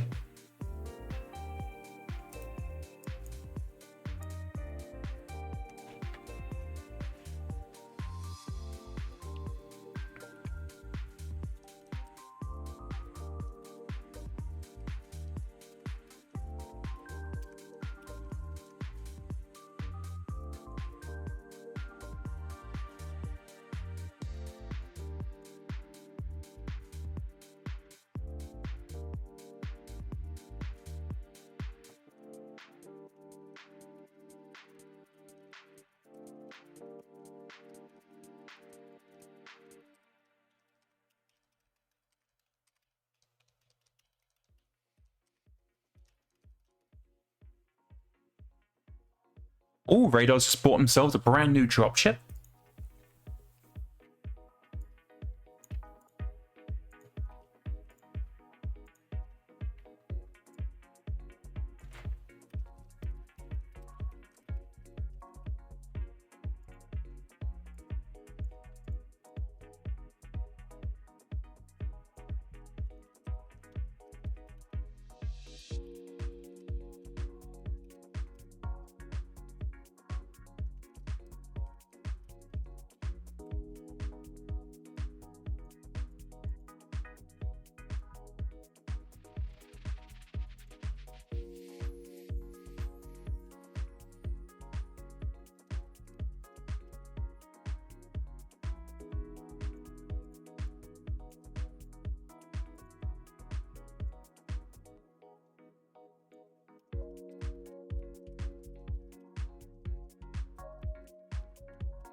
Okay, so I have just jotted down these special rules. Now you can find these special rules on 146 in Draconis Reach, and basically certain contracts have certain types have special rules applied to them. So we're going to go ahead and head over to Chaos Objective Type, and I'm going to go and apply these special rules. And these are used to help give flavor to the contract. Hydrate from King Mal. Thank you, King Mal. Sippity sippity. Take a brief moment to let my breath catch as well. If you have been watching the episode so far and you're enjoying what you're seeing and what we're working on here, please consider hitting the follow button so you'll be notified when we go live. If you are particularly enjoying today's episode, consider the subscribe button. You get yourself access to some funky little emotes. There's also the tip jar should you wish to support the channel in a more direct way. That's just available from the command is something like !tip. As always, there is no obligation to support the channel in any way. Only do so if you want to and if you can afford to. So we are going to go in here. Oh, we were going to update these as well. Give me 2 ticks.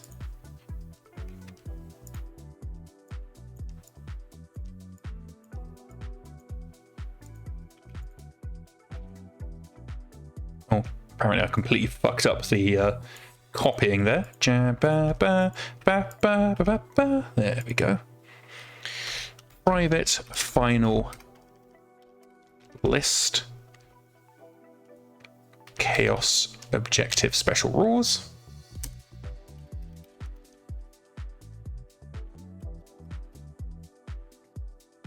And that is page 146.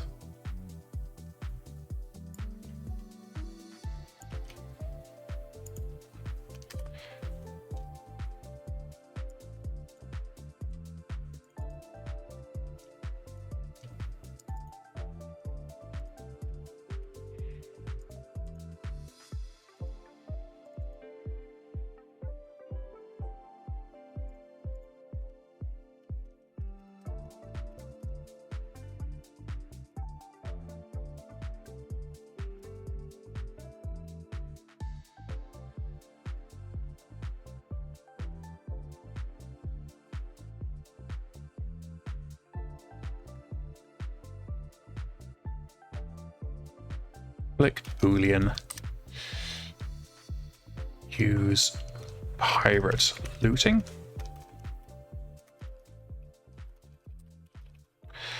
So we're going to set up a bunch of utility booleans that will make checking certain attributes a lot easier. Use end contract after 2 consecutive tracks. Public Boolean. Use double all costs.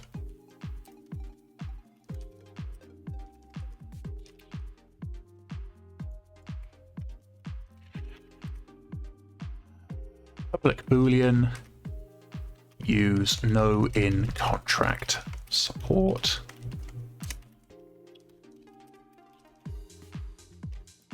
Public Boolean. Use double support payouts.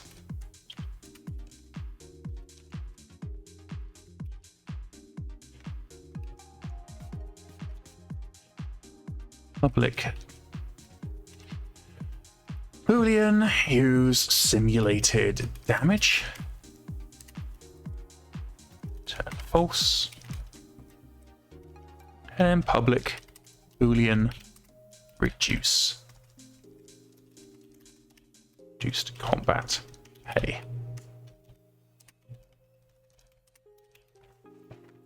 Okay, so we're going to change these falses to contains.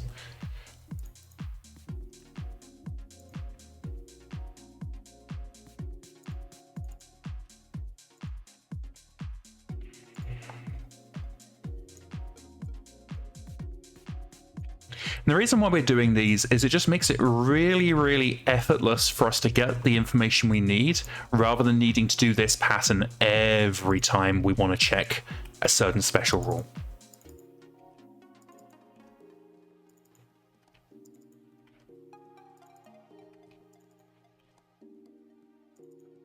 No. This is actually this is an anti-pattern. This is something that looks good, and you think, oh no, this is good, but it's actually crap. Uses special rule. Special rule.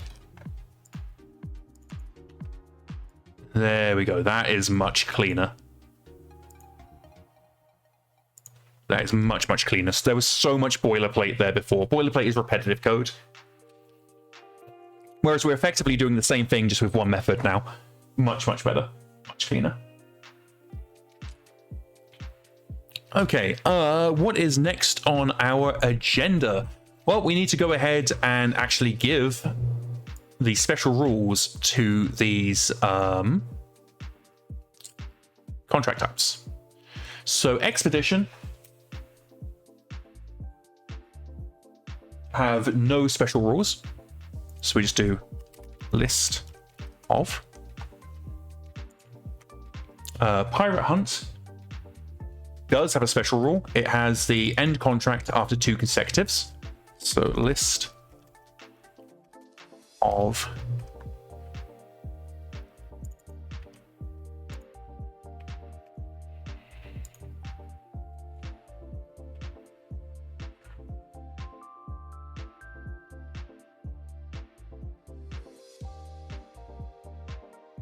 Guerrilla Operations. It has a laundry list. Guerrilla Operations, as always, keeping up the tradition of Guerrilla Operations being the worst contract you can take. Hey Hammer, glad you could join us. So, Guerrilla Operations has you in double the cost of everything. So, maintenance, repairs, buying new units, all of it gets doubled. You don't get any in-contract support payments. But at the end of the contract, if you survive to the end of the contract, any payouts you would have got get doubled. Am I asked if I've done it? Unfortunately not. Getting close though. Garrison has no special rules. List of. But Cadre Duty does. Cadre Duty has a fun one. I'm actually interested to see how we can implement this. So for Cadre duty, all damage is simulated. So you actually get fully repaired after each scenario, which is, I think, is a really, really interesting thing. Raid has no specials. Invasion has no specials. And Pirate Raid has pirate loot. Where is my pirate loot? Give me my pirate loot. Use pirate looting. Pirate Raid also has implicitly the end contract after 2 consecutive tracks.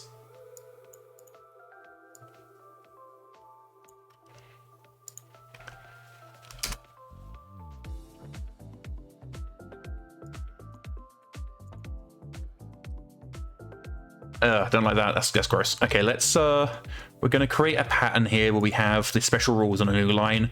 Otherwise, some of our enums are going to split into tower mode, and it looks awful, makes it really, really hard to read. Good enough. That'll do.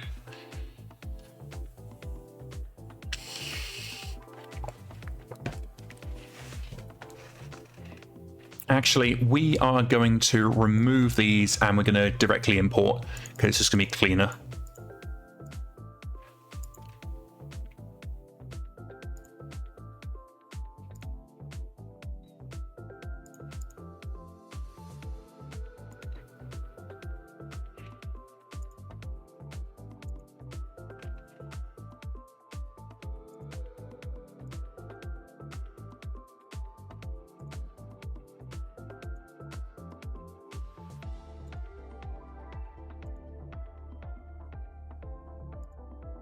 There we go. Okay. I think I actually have the option to do empty. Empty list, there we go.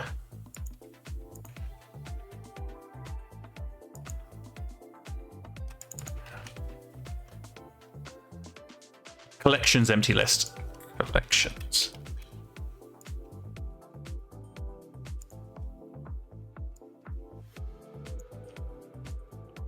And this helps denote that this empty list is intentional and it's not a mistake. However, it looks like we've completely bollocksed it up because we accidentally killed the closing bracket there. Okay, cool. Cool.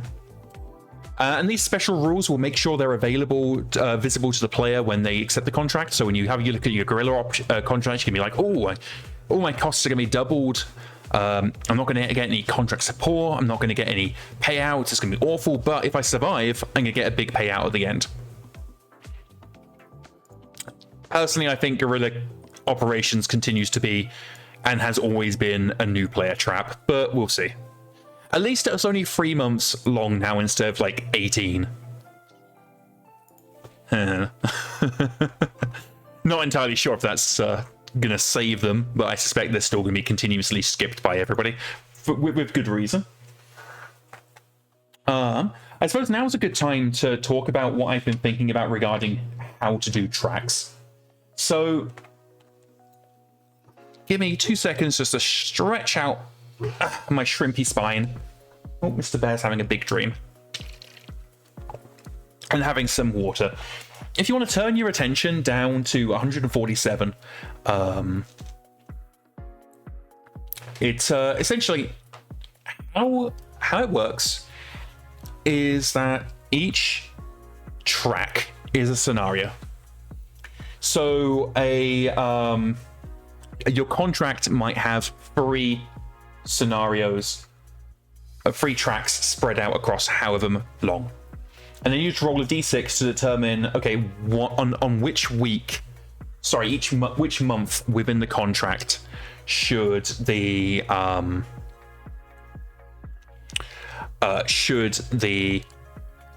track occur on.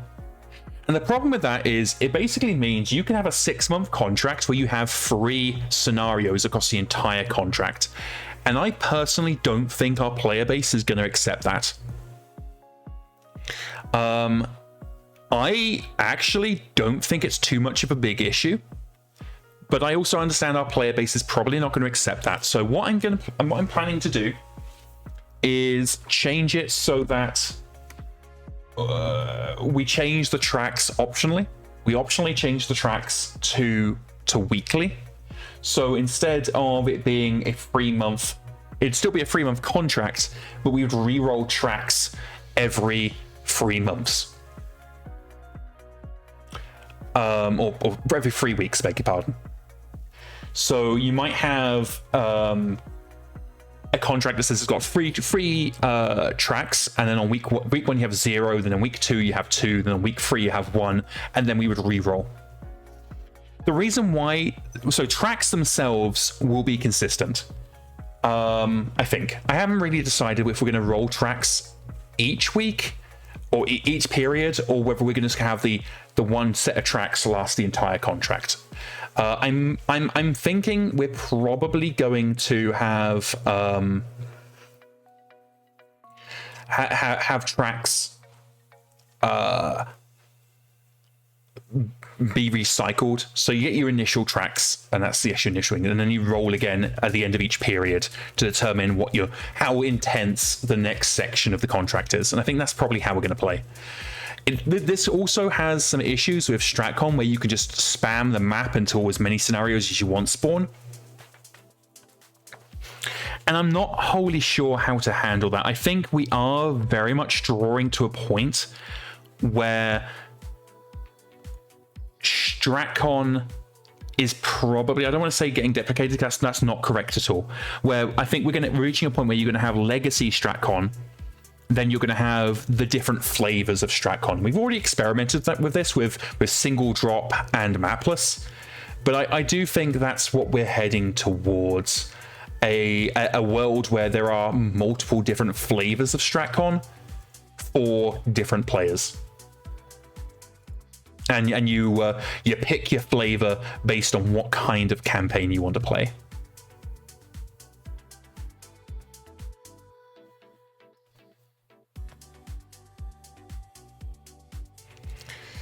I'm just a little bit unsure how exactly I'm going to handle communicating that. Oops, punching my mic. Communicating that to the player. But yeah, that's what I think we're going to be going down. We're entering the new world of.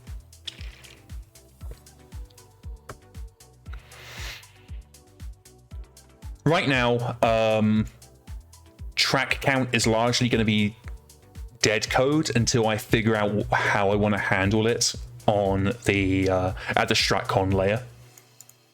I foresee whatever flavor of StratCon, Chaos StratCon ends up being, it will still have a map. I'm just not wholly certain how that's going to all work out. We'll see. We'll see. We shall certainly see. But with that in mind, we have now done special rules.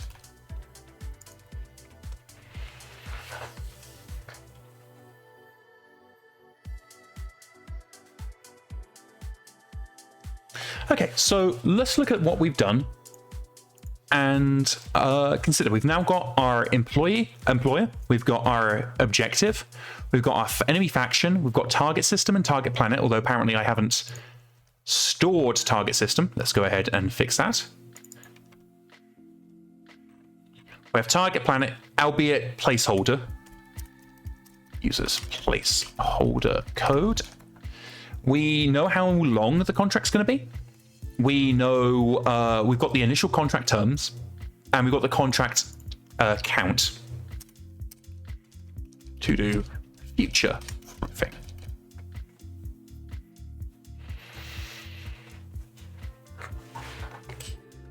I mean, one option for track count would be to have it be the number of essential scenarios spread across the contract.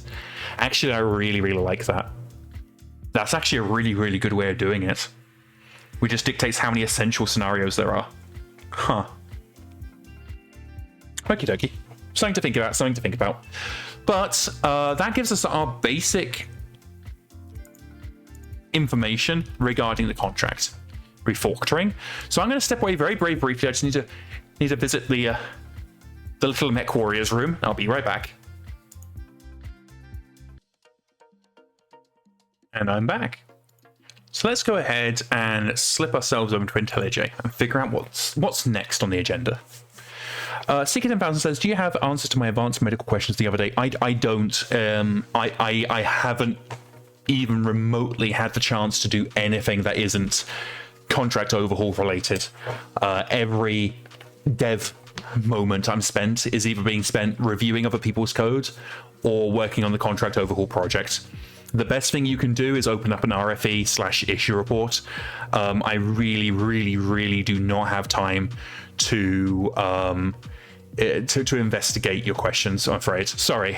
I definitely don't want you thinking I'm being a grumpy ass or anything like that. I really do not have time. I am so busy right now. Let's see here. Okay, well we've done a special objective type considerations. That's already handled. So now what we'll be doing is looking at the rolling for follow-up objectives. So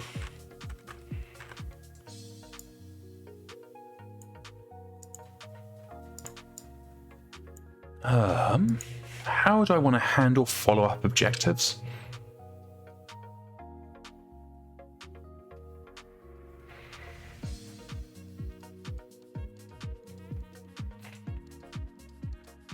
I guess something like this. Private, create, follow up objective.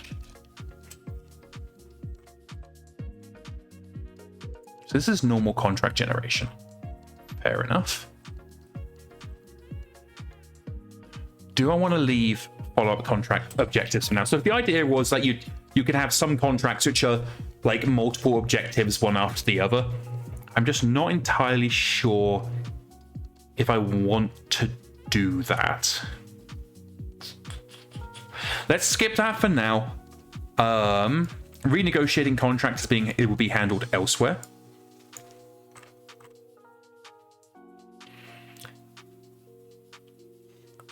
Let's go ahead. Let me just double check what I just changed there. Okay, we're just removing those. That's fine.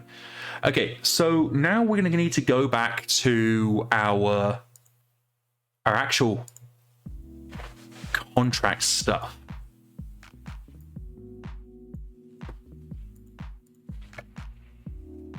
Let's have a look at our abstract contract, because now we have some values and we need to have a way to store those values. Okay, so what values do we have?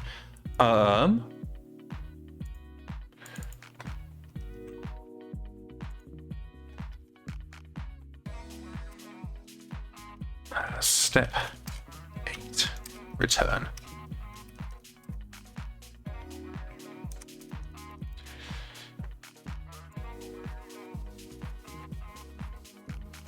Okay, so we're just getting a value to confirm that generation was successful, because we've got an early exit here, and we don't want to be trying to get a whole bunch of stuff that we don't actually have access to. So, abstract contract is going to need to contain some values. Effectively, these values.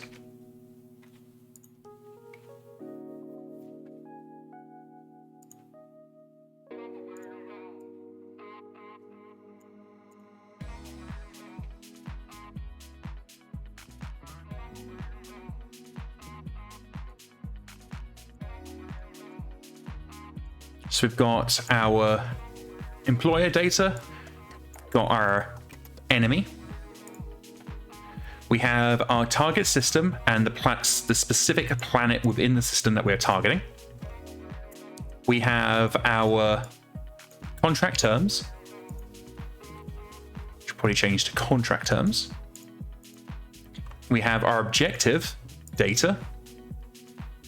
We have how long it is and track content.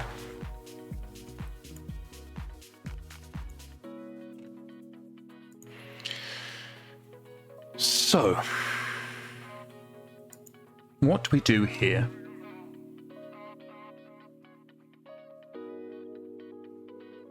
What other information do we need? To find that out, we need to head over to Mission transition, which some of you may recognize from a very long time ago now. I say very long time. From a while ago, we worked on this. When did we work on this? We worked on this back in June. So, oh, only last month. Okay, it wasn't that long ago then. And this is going to give us the extra information that we need, that we know we're going to need for contracts. So, we're starting off with string, which will be name, contract name. We also have an ID, so private, we're going to go for UID, contract ID. We use UID because it's less likely to have conflicts. We may need to change that to a integer ID later, but hopefully we're not going to need to. We're going to need to have the StratCon campaign state, which we can have down here. So private StratCon campaign state. Mission status is very, very important. We can have that up here. In fact, maybe we'll store this over where we have the objective data.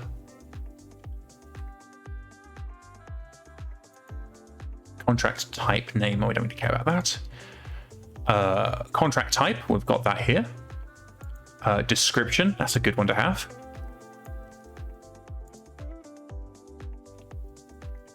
In fact, we'll move contract ID to the top. So we're storing system ID here. I actually think that's the best way to do it.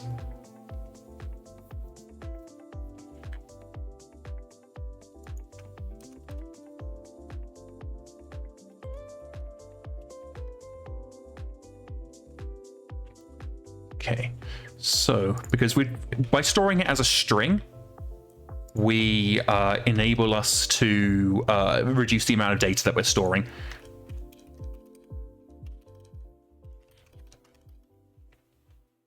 That gives us our target planet and target system.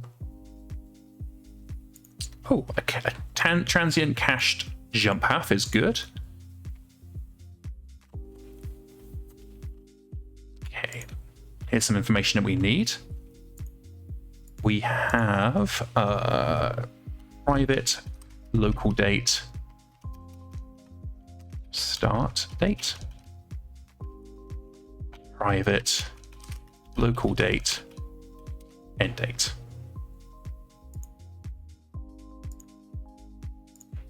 And then we get the length in months there. Okay, we also have employer data. I've lost it. Where's my employer data?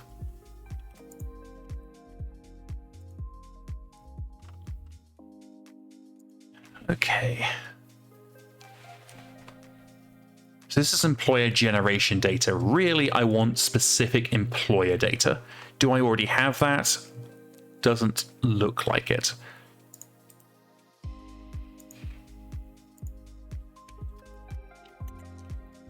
Employer data. So what do I want to include in employer data? Well, let's have a look at what we got for employer generation data. Now it's chaos type and the employer faction. Yeah, that makes sense. However, we want employer stored as a string, employer faction code. And we can store this as faction code.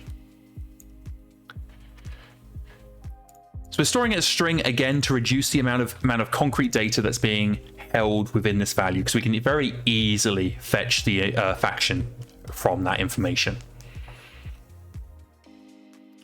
Employer name, that's a good one.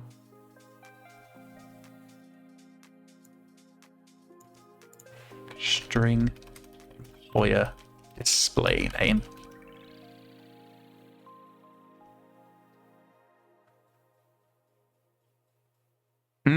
Let me get a person object. Now we just need to be a concrete person, unfortunately. So person is employer liaison.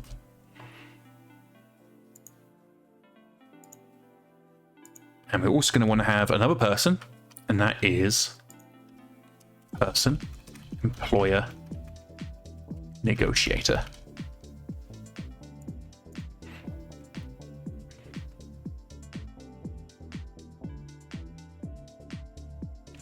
skill level, employer skill,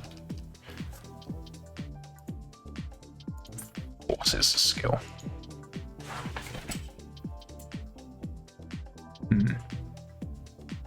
That's really a legacy value, because I don't intend to have a whole bunch of allies on the field in Chaos Stratcon, I guess we're going to call it, but we'll include this for now.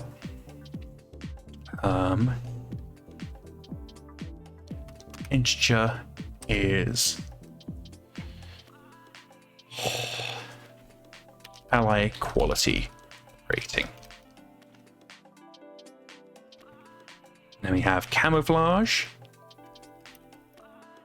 ally camouflage.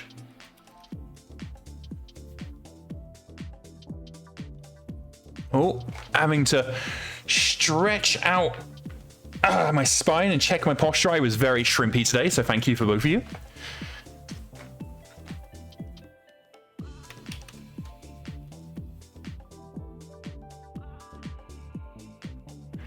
And then we get player color, ally color. Okay, so that is all our employer data. What's the difference between officers and regulars? In what context? I need a little bit more information there.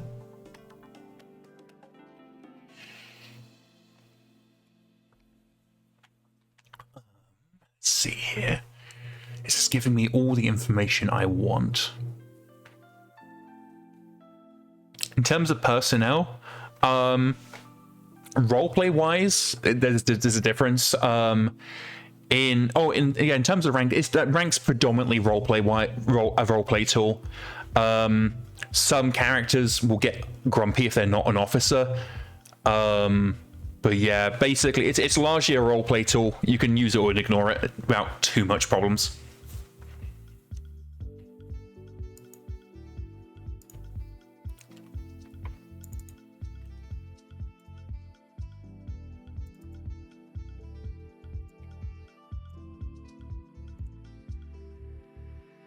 Okay, so that gives us the employer data. Let's grab ourselves a legal statement.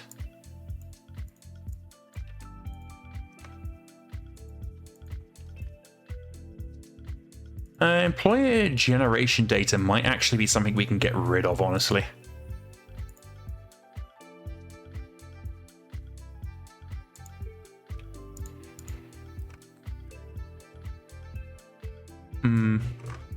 We can review that later. That can be a later problem.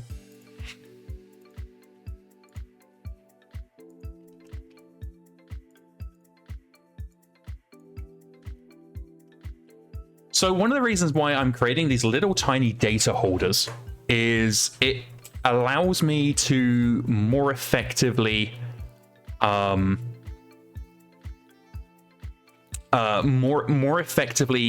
access and store data, basically. That's probably the best way to put it. It makes the code a lot cleaner. It also records, for example, include a lot of bonus stuff. They're very, very lightweight. It's just a good way to store data. So enemy, we need faction code. Yes, we need enemy display name. I suppose rather than just specifying employer display name, we can just change this to display name. They don't have a negotiator, but they have a commander.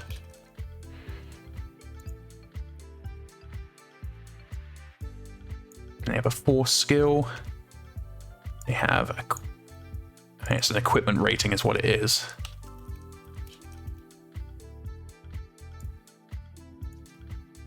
They have camouflage and color. We'll come back and check to see if there's other stuff. We're going to go ahead and update employer.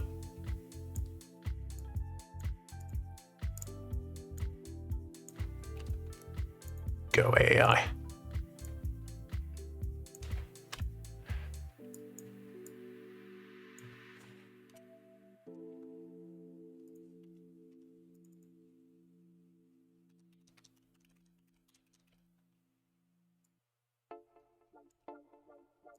I'm not entirely sure what color is used for, honestly, but we have to use it, so whatever. I'll figure that out later. But I know there's some other stuff we definitely need to include here. So we have direct faction code, but we also have string mercenary. We'll actually change this to sponsor faction code, and that could definitely be nullable.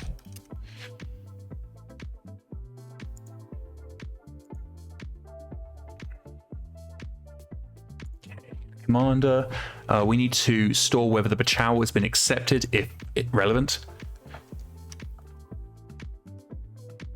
Boolean Bachao accepted. I'm not entirely sure why that's running over there instead of being there like the rest of them. Whatever.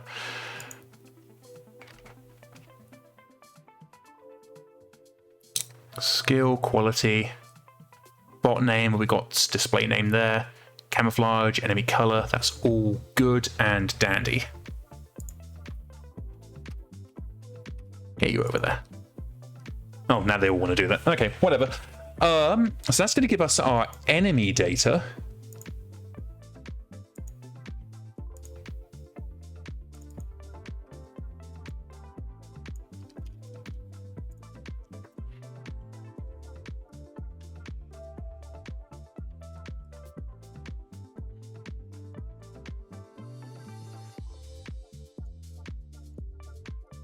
This I'm not going to hold in a data holder because cache jump path can change a lot.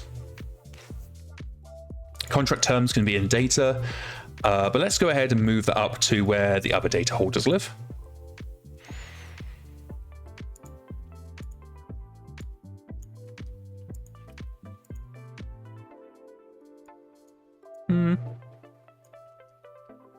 Objective data.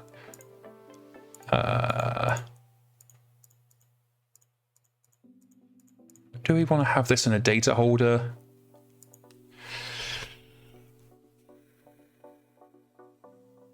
Try and decide.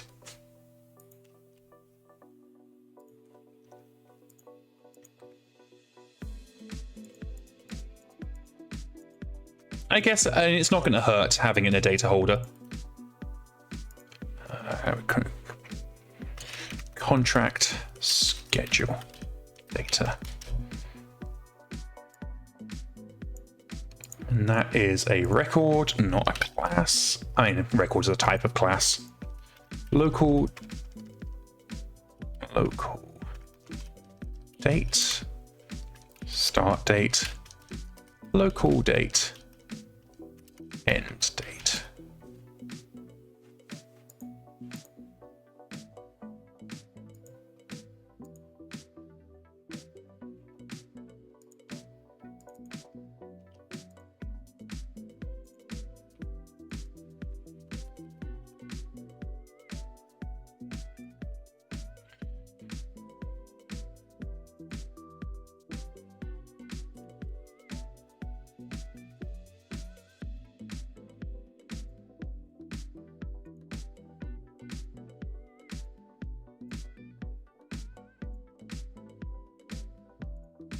Oh, heck yeah. It's like kind of getting themselves KOTOR and KOTOR 2.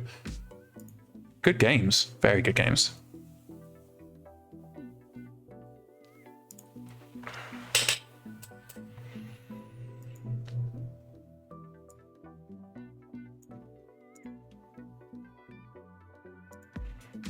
Another tiny data holder, and we will call this systems target data. And that's going to be target system ID and target planet. Actually, we can change this to just planet ID and system ID. So you might wonder, why are we creating a data holder that's just holding two things? And the reason is we're going to actually, because a record is a class like any other, so we can actually include a bunch of helpers in this record And it's going to make it really, really easy to move data around. This is going to be a really clean way of handling things.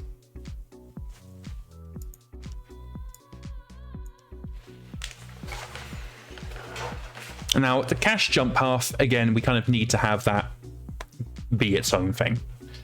Campaign state, track count, we'll do that. This is stuff that needs to be dealt with later. But this is giving us a very, very basic loadout for a contract. Let's continue working our way through. I accidentally closed transient, which we actually do need that. Get ye over there.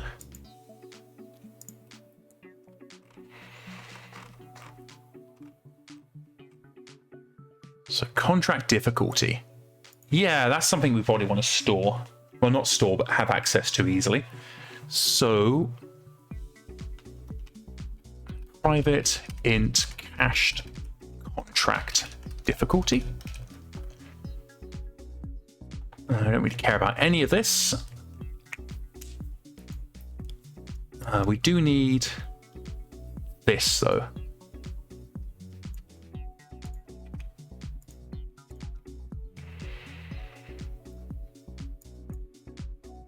Here, this is getting significantly simplified because now we're moving to the chaos contract. It is significantly simplified.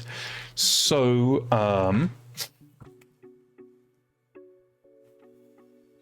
contract pay is going to be not all of this. I'm going to get rid of a lot of this. So advance amount gone, signing bonus gone. Transport amount, transit gone. Overhead amount, I need to check that. I need to check exactly how that's working.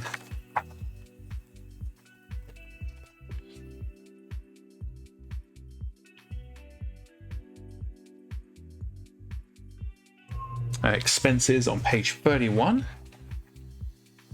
Repairs.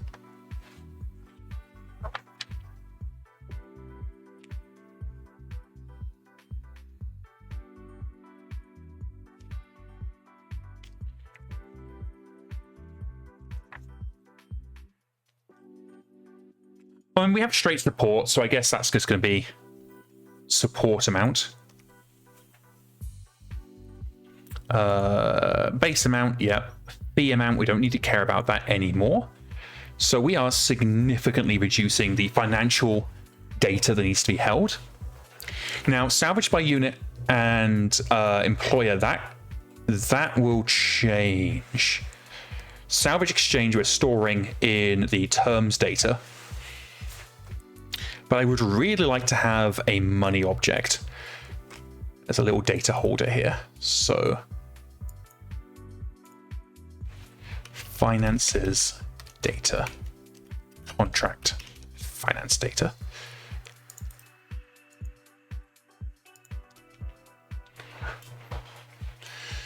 Let's move you to the right. And that's not particularly helpful. Ugh. Man, I am so hungry today.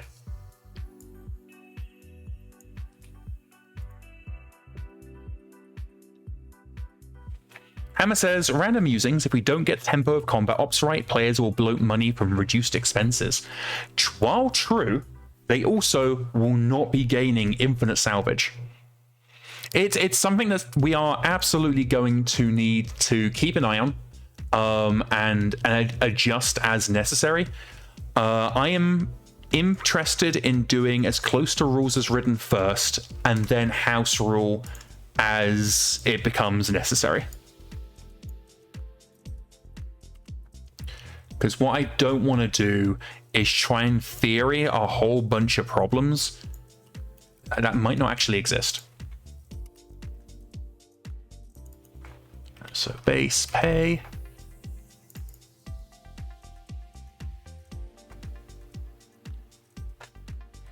Oh, Psychotic says, should I make a new Fallout 3 campaign or wait until remaster? I'd say wait until remaster, honestly.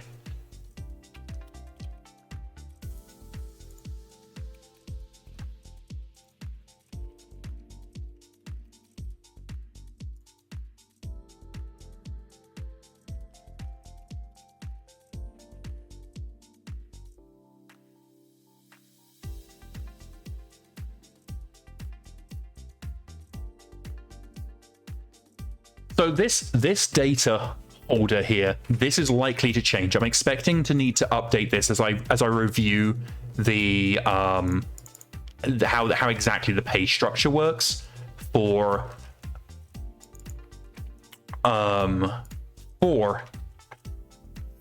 Chaos campaign. But just checking, I've got the legal statements on these data holders. I do. Goody. But yeah, I'm putting in how I think it works, and then later I'm going to come back in and adjust it for how it actually does work. Because for now, we're just trying to get a sense of how the data looks.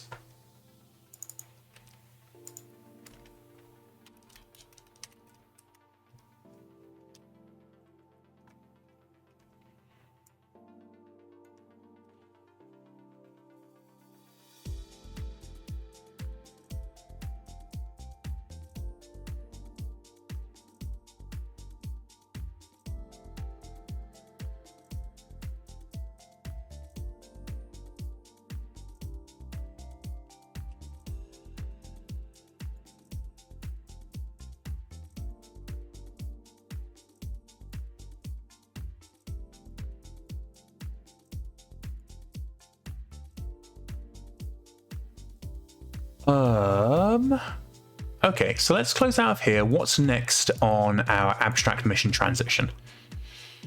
Don't care about any of this. Oh, hospital beds rented. I guess this is kind of something we need to keep in mind.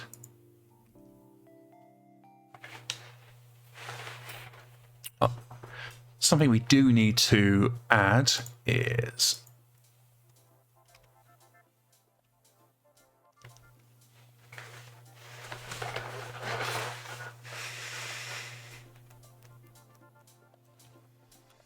public static add player salvage. Because from what I know from my in-person campaign is that potentially the whole thing of the employer gets X, the player gets Y might actually be completely turned up on its head, and essentially you could get whatever you want, but you've got to pay the difference to the employer.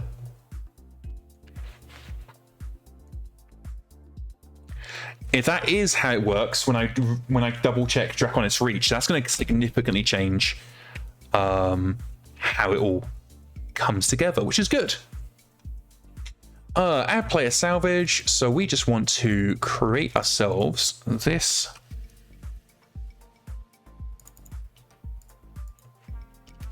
current data.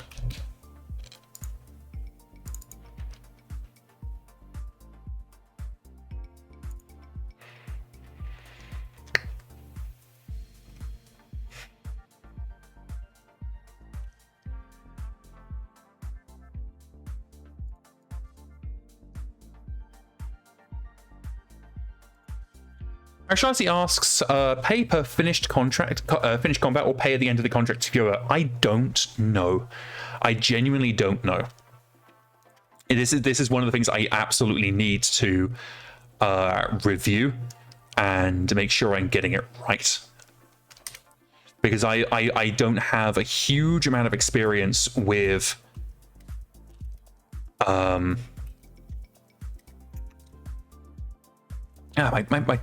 my back of my throat's really tickly today with Chaos campaign.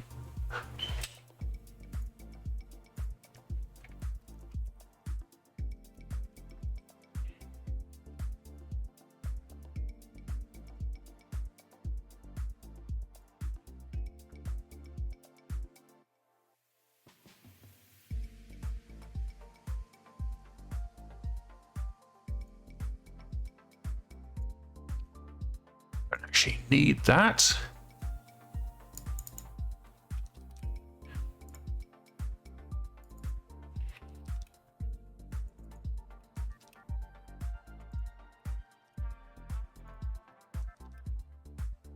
No, that won't work. What am I doing?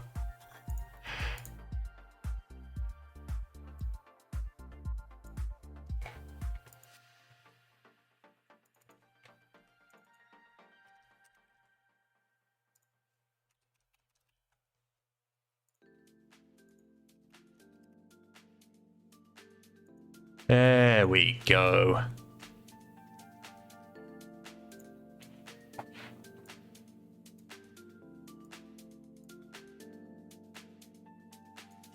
Oh, Cardboard Tech rushing to save the day as always. Cardboard Tech says pay is pretty simple. Every month the company, they receive their base pay and have to pay for upkeep. Upkeep costs blah blah blah blah blah. So at 100% base pay, you're running at net zero per month. So getting higher than 100% base pay is good. Other forms of income can be from salvage. Also, there is combat pay, which is blah. If you succeed a track, if you fail the track, you get half combat pay. If you complete all objectives, you get combat pay time blah. Interesting. Interesting. And from what I know from my in-person campaign, if you want salvage, basically gets taken out of your combat pay. Interesting. Very interesting.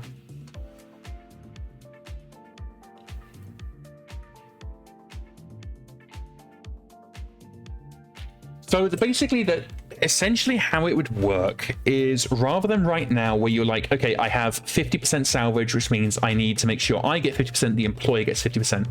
Instead, it translates that you own 50% of the salvage, the employer owns 50% of the salvage.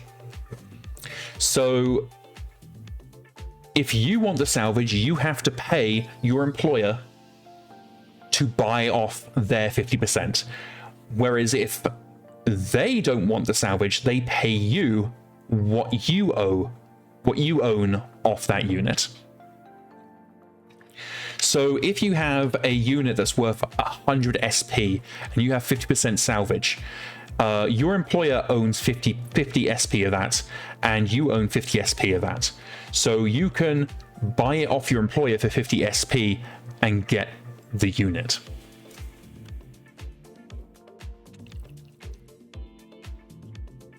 So it could be there's a really sexy unit in the salvage pool, which you own 25% of, and you're like, oh, I don't really want it. And at that point, your employer then pays you 25% of the sell value of that unit.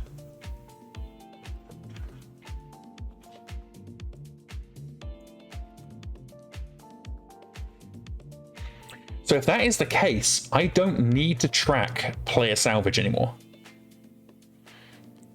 which significantly simplifies this. Significantly. So we actually just get rid of tracking player salvage entirely now, and we're just looking at transport, support, base pay.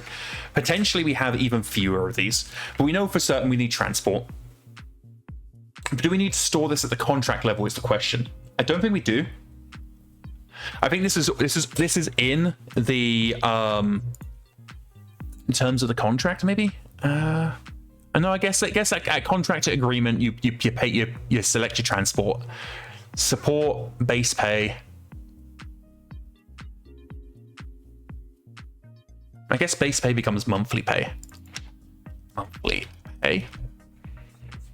Support, though, would be determined as necessary, because support would already be wrapped up into monthly pay. So it's really just transport and monthly pay that get fixed. Interesting. Okie dokie.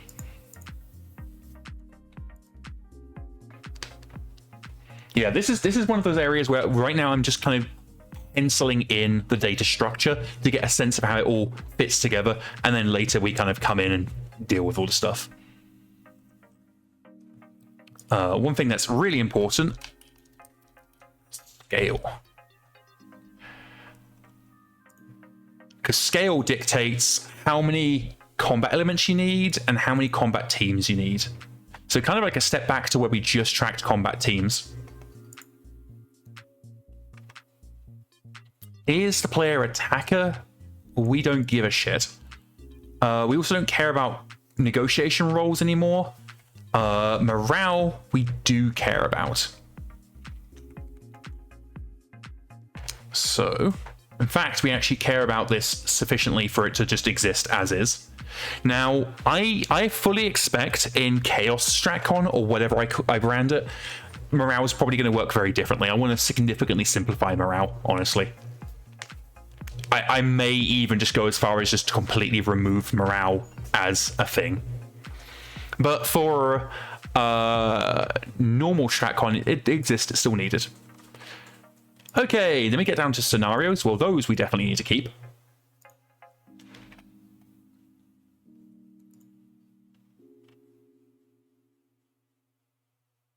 That's no longer relevant. All right, so this gives us our very, very, very basic outline of what an abstract contract looks like.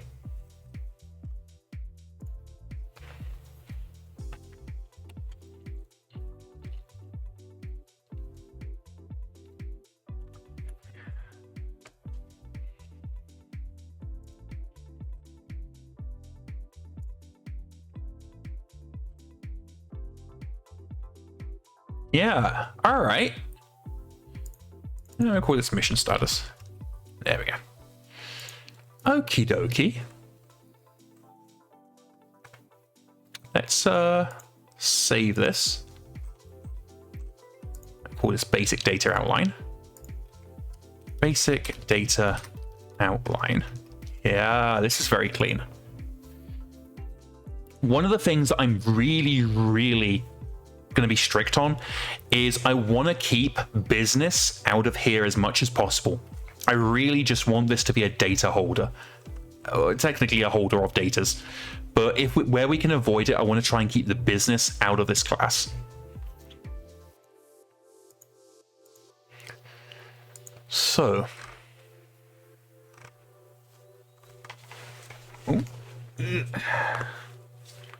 I suppose we can have a rented facilities data holder. That makes sense. Because that only gets set once and then never updated. Rented facilities data.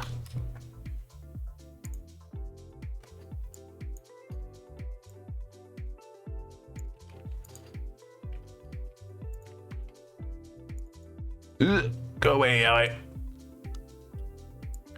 The annoying thing is I don't even have the IntelliJ's AI turned on anymore. I turned it off because it was annoying. And yet it still includes the shortcuts for it because fucking of course it does.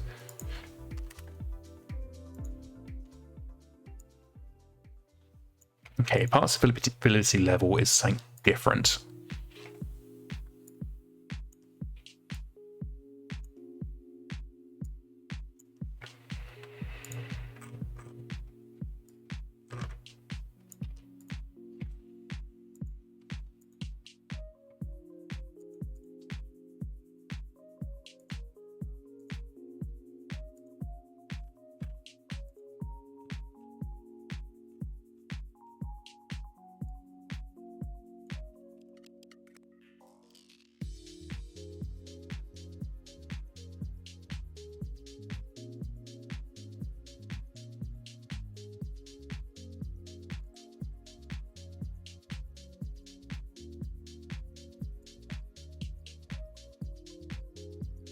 We can do a morale data holder.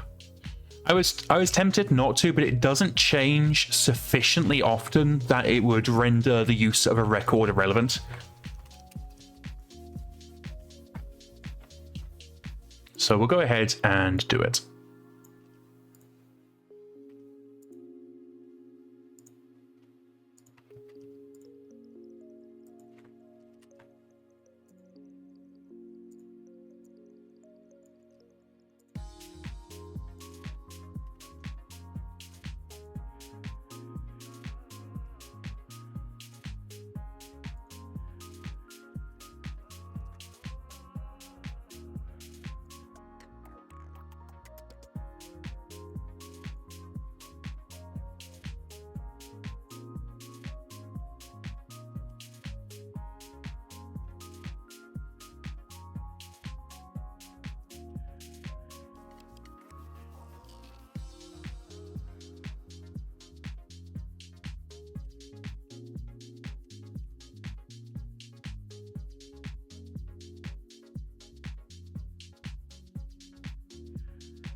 Why are you not accepting that? Because I put in the wrong thing. That'll be why. There we go. So we're creating a constructor here that just accepts morale level and then has the rest as null or there's no money. And then when we actually do have a route date, we can recreate the data structure, this time instantiating the local date and 0. That's all good. Now, a lot of the business side of things will actually be existing inside the data holder. And that allows us to keep it out of the abstract contract.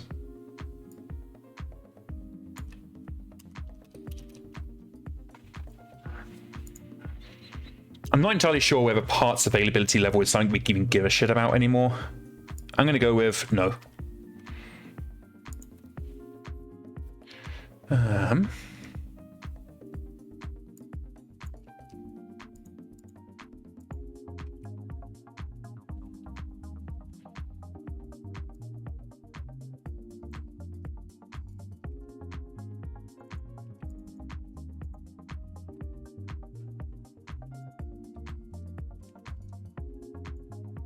So there's our transient values. Yeah, this is all good. Why are you giving me a grumbly grump? Oh, because I'm defining it but never actually instantiating it. I'll deal with that later.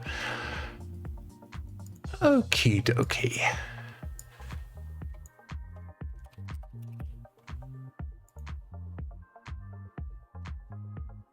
Now let's head over to ATB contract, and we're just going to go and double check that there's not still information in ATB contract that we need to factor in. ATB contract, there we are. Because there may still be the odd little bit. So I'm going to pop this over here, just quickly review. I don't expect there to actually be anything that we care about, but we are just going to verify. I don't care about any of that. None of that. Okay, cool. There is nothing that we give a shit about. Fan-fiddly-tastic. Okay, so yeah, what we have now is the basic data outline for the new contract class. And it is a princely 77 lines long. Now, this will obviously get much, much longer down the line. But for now, this is a very simple setup. So,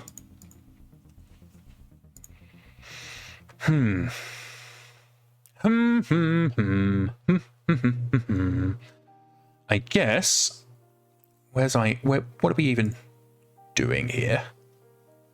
There's a whole lot of data. Let's go ahead and create a new package. We're just going to call this contract data.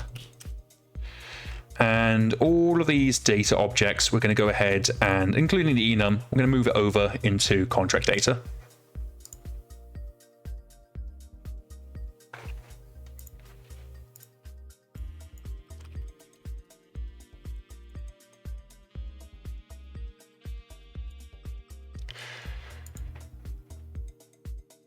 Target finder is very much something that should live in contract generation.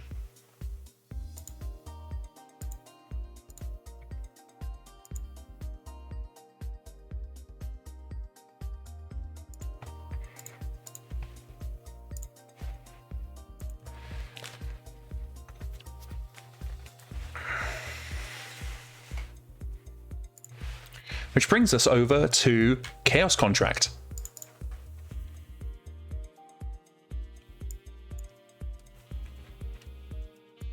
Which extends abstract contract. So everything in abstract contract, chaos contract gets.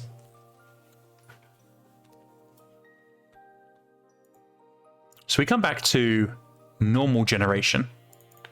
We now need to make some changes. So we need to start by creating ourselves a normal contract. So chaos contract equals new chaos contract. We are certainly going to need to get some setters and getters here. Yes, we'll actually need setters and getters for all of this. Let's go ahead and generate, and we want setters and getters. Ciao. And now to get them out of literally being in the middle of this goddamn... That's one thing I really don't like about the setters and getters generator. It just plonks it straight there in the middle, right where you don't want it, ever. You never ever want it right there. It's just very frustrating. Okay, so that gives us our setters and getters.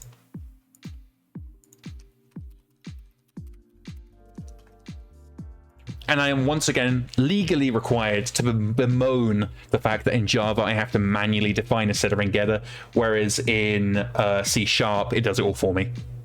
One day Java will have the power, but it shall not be this day. Okay, so we generate ourselves a contract, and then we're going to generate employer. So we got our employer data, and we don't worry about employer type later. So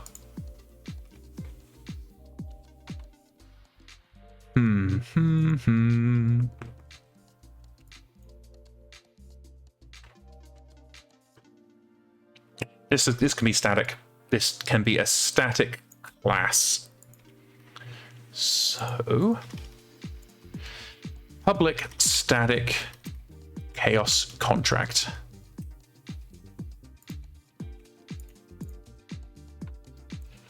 We will need campaign options, local date, current location. We're also going to need to know if it's a mercenary search and the contract generation modifier. Then we come in and we create ourselves a contract. And at this point, it basically becomes largely the same.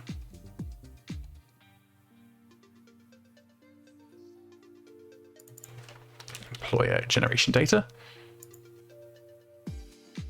We do allow it to return null. Null is going to be a failed contract generation. Now, there's plenty of places where the contract generation can fail, but largely it's when we're picking employer. We failed to find an employer. Well, there's nobody to pay us. So obviously, there's no contract. Setting contract type. What are you doing here? You are a contract objective data. Contract objective data object. You are returning a faction. You are a planetary system. And you are a planet. You are an integer.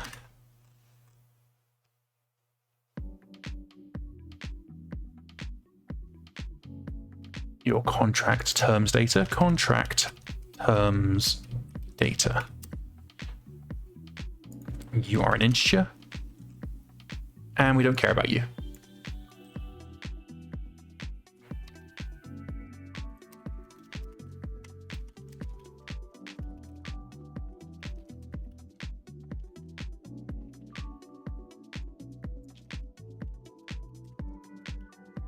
There we go. Okay, right. Now we can crack on. We've got an hour left, and I reckon we can get ourselves a contract.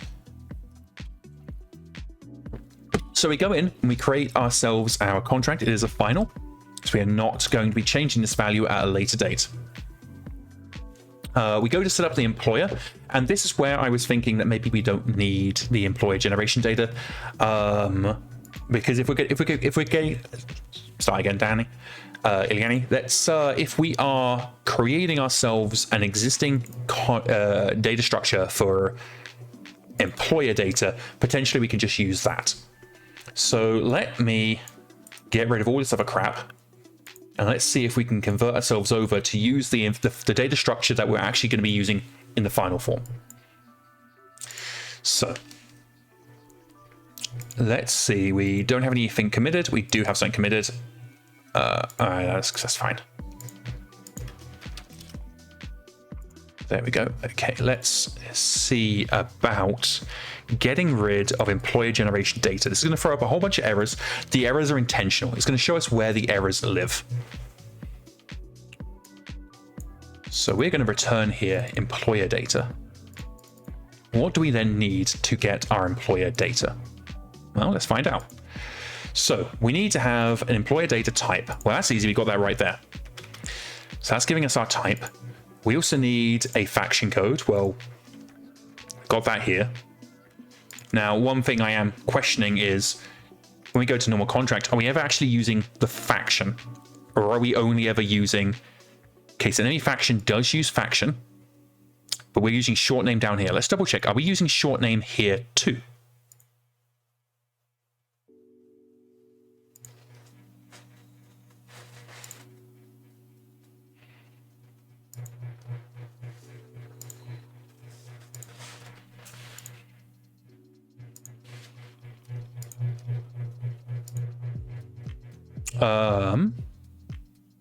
We're using full name there. I strongly suspect we're actually just using short name.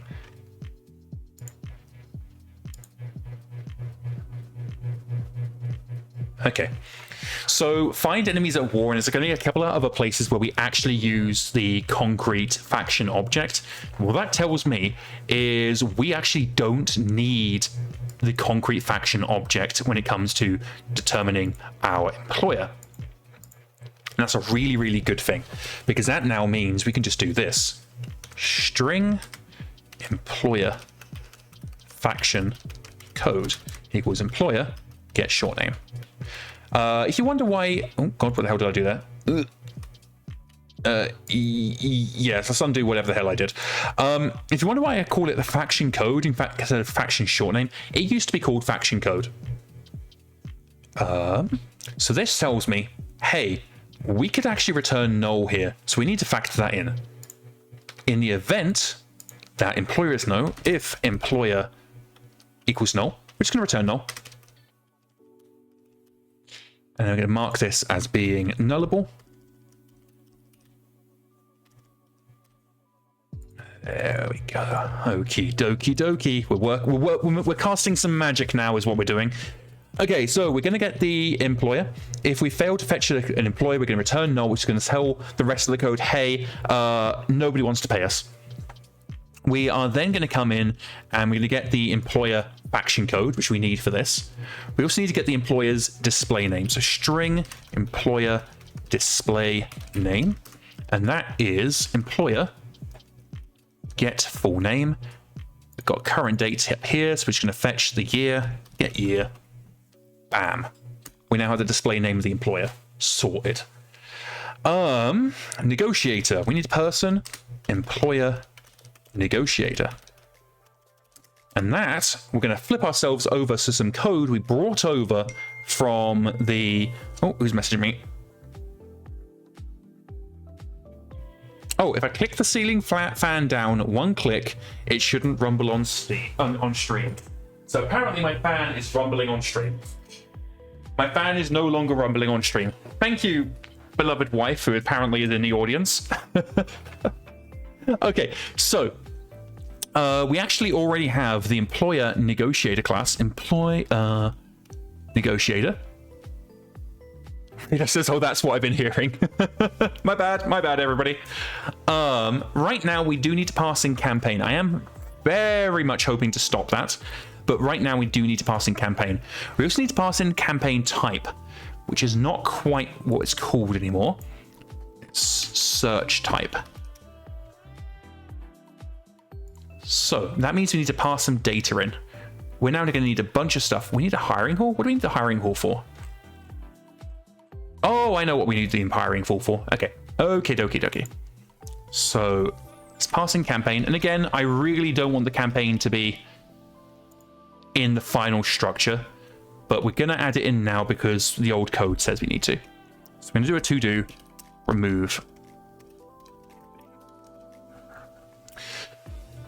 But campaign is what we need now, so we're going to do it. We also need... Where's my public? We also need search type. We have employer faction.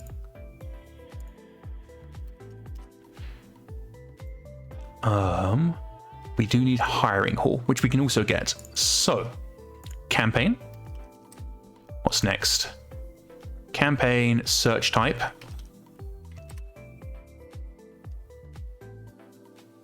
Employer faction. So that's employer. And then hiring hall. So that is going to be current location. Get current system. Oh, Jesus Christ. Get current system. Get hiring hall. Can current system return null? It can. Okay, so that is a warning. We need to be very aware of that. Get hiring hall, and we need to current date.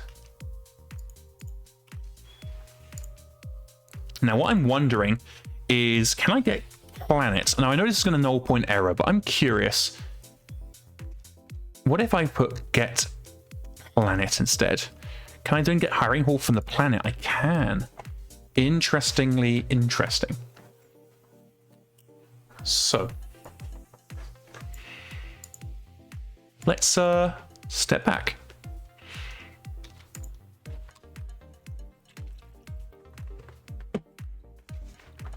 We've got all this lovely information about the employer. We now need to use it to build ourselves the employer negotiator. So let us find what our current system is. So that is planetary system equals current system. Can I just do one better? Can I just go current location, get planet? How many errors will I get? So this actually doesn't return. Oh, and it does return null because no planet is null, of course.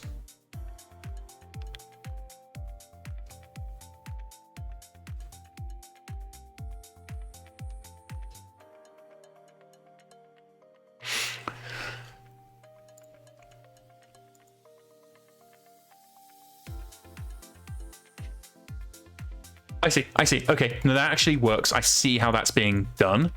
Okay, cool. So we're going to go ahead and ask for the specific planet that we're on. And this is going to return null if we're not on a planet. So if current system equal null, return null. So if you're not on a planet, you can't negotiate your contracts. Sorted. Now,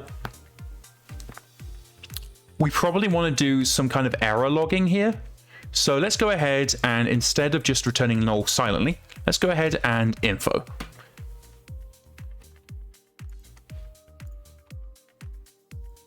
I'm going to call, say, failed to select an employer for current location. Contract generation failed.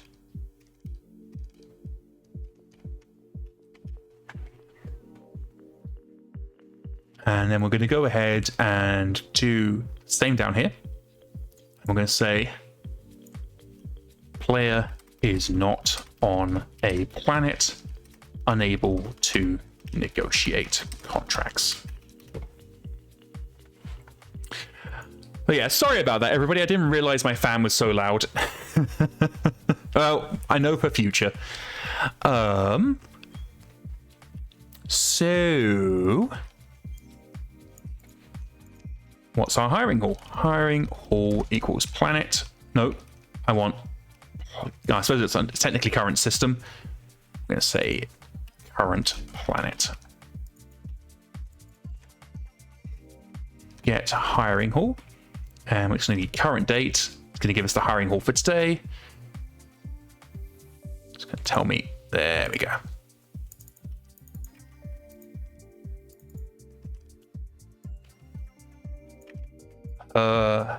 Vecto.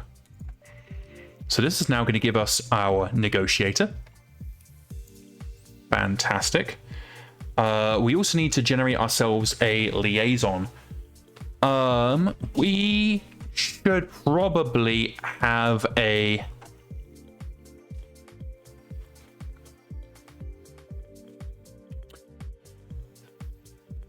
we should probably have an employer liaison class. It's going to be largely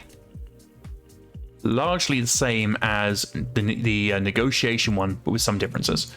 So we can make it different. It's fine. Okay, so we don't need to have these. I'm going to get rid of all this crap. Pirate negotiator role. So negotiator is now liaison. Now, pirates won't really have liaisons, so actually we don't really need to worry about pirates. I mean, pirates also won't really have negotiators under the current system either. But they will under the legacy system, so actually I do need to include this. I do need to include this. Good to know.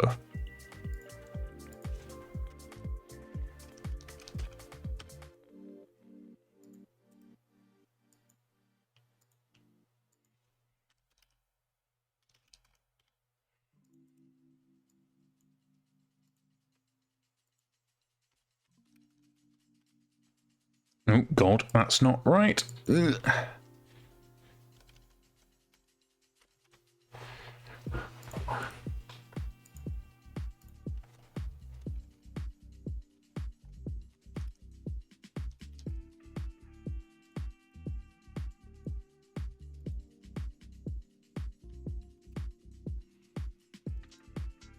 Okay, so government liaison, administrator command makes sense. Government liaison clan, mech warrior makes sense. Mercenary liaison normal, that will actually be a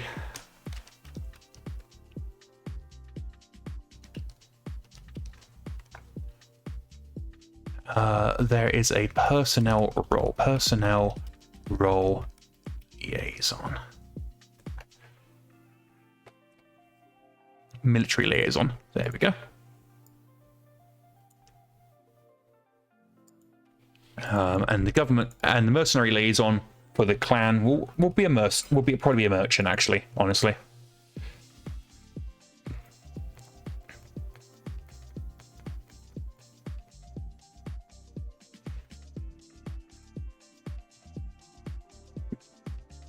I mean, honestly, that's probably. Yeah, no, that works out to me. Okay. Unranked roles equal pirate liaison role, mercenary liaison. Okay. These negotiators do not receive military ranks. You do. You don't.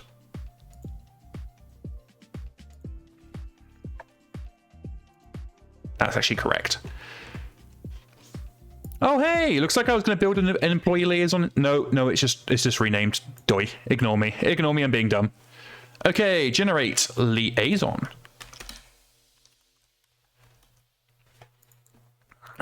We don't care about hiring hall. We just care about employer faction. Get rid of all this. So, get liaison role is the new name of that particular method, and we're no longer needing hiring hall.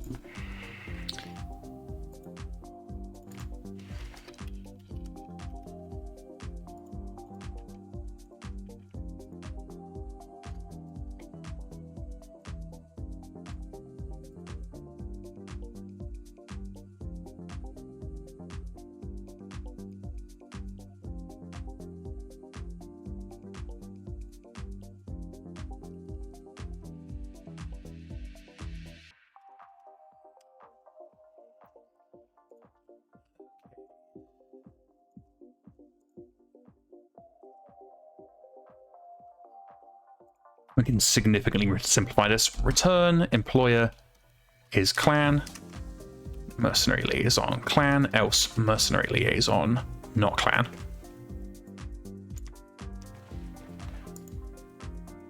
We don't need to adjust their charisma or their negotiation because their skills no longer matter.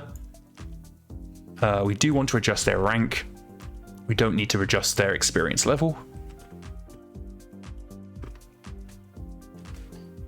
We can actually simplify this even further by just wrapping this here.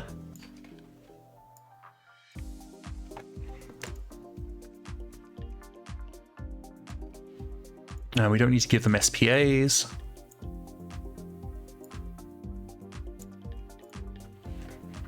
So that can go away. There we go. Alright then. So let's head back over to our contract termination. Oh, we're getting an error. Where are we getting an error? Oh, apparently I missed a wibbly wobbly. Okay. So we're back here.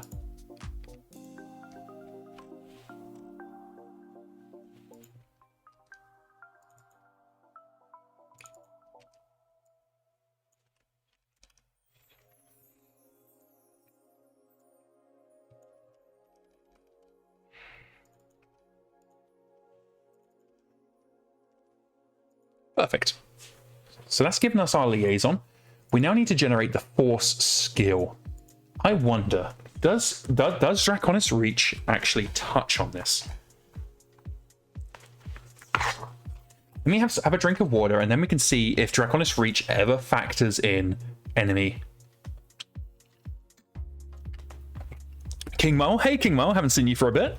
Says, wibbly wobbly, wait, so time is just big ball of semicolons? Exactly, it's why it's so weird.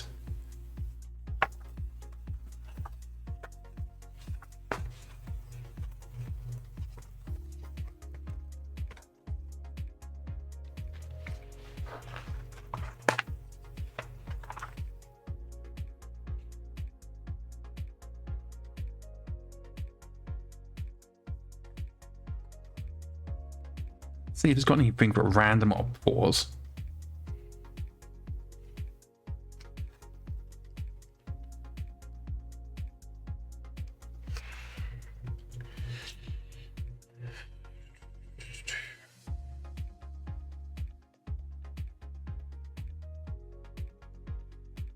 Random assignment tables, opposing force tables. Okay, we're gonna have a look at opposing force. Maybe it'll give us an idea of opposing force, 186.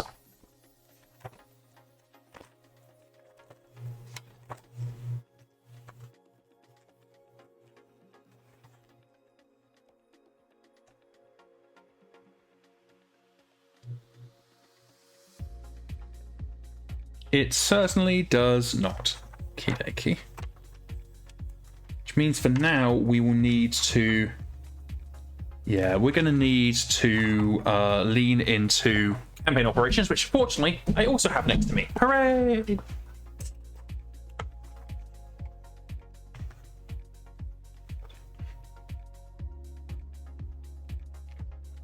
Here's the thing. Like, before I bother with this, we're going to come back. We're going to come back to force skill. To do force skill. To do equipment rating. Camouflage, we can at least do that. So if I go over to our mission T, and how are we determining camo?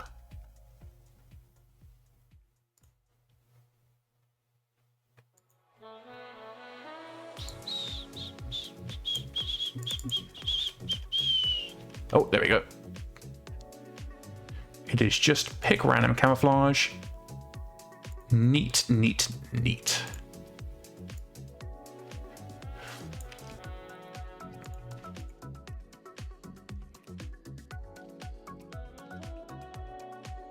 That is definitely not how you spell camouflage. Nor is that. Oh, God. Camouflage. Camouflage equals give me camouflage. Okay, so we're actually calling current year twice now, so let's cache it. Int current year equals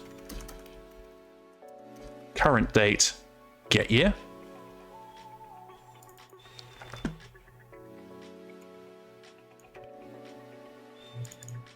An employer code, which we have already here.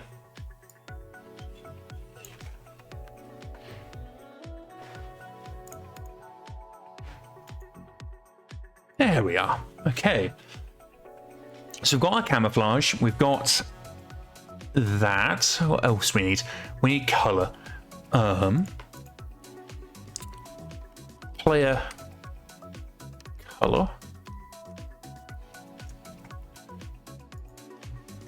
Actually, we're going to create ourselves a constructor here. Public employer data.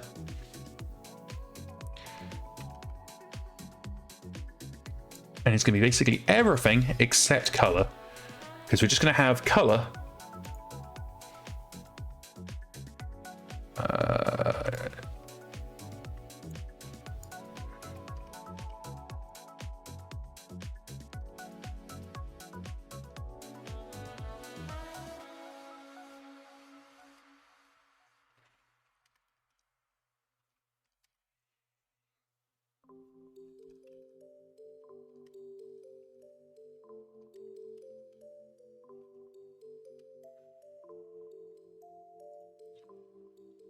what is our default employer color? Because I think that we put that as blue. Yeah, blue. There we go. And we're just going to stick to that.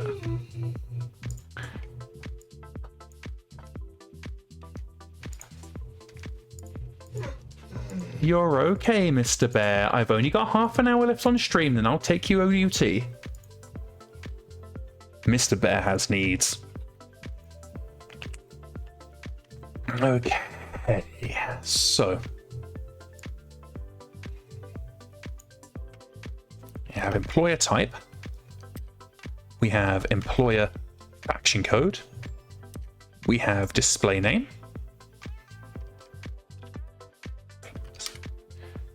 we have negotiator, we have liaison, we will have force skill, we currently don't.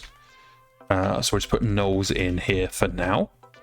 Technically, a primitive like an integer, like the int, can't accept a null value, but we're just going to ignore that for a second. Camouflage, and then color we don't need to bother with. So considering this is all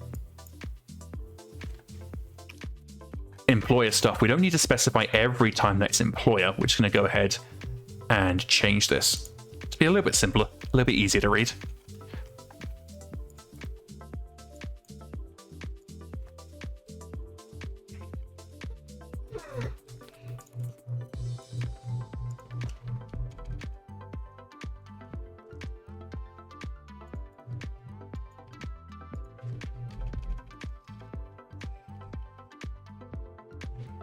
There we go.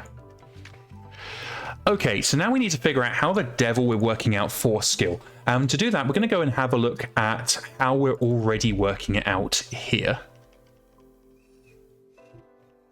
If we are.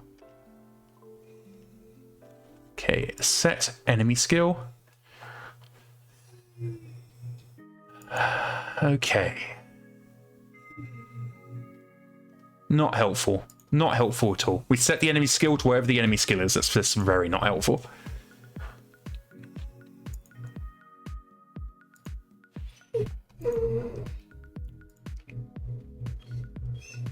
You're okay, Mr. Bear. No, don't grumpy at me. You're fine. Get skill rating. Here we go.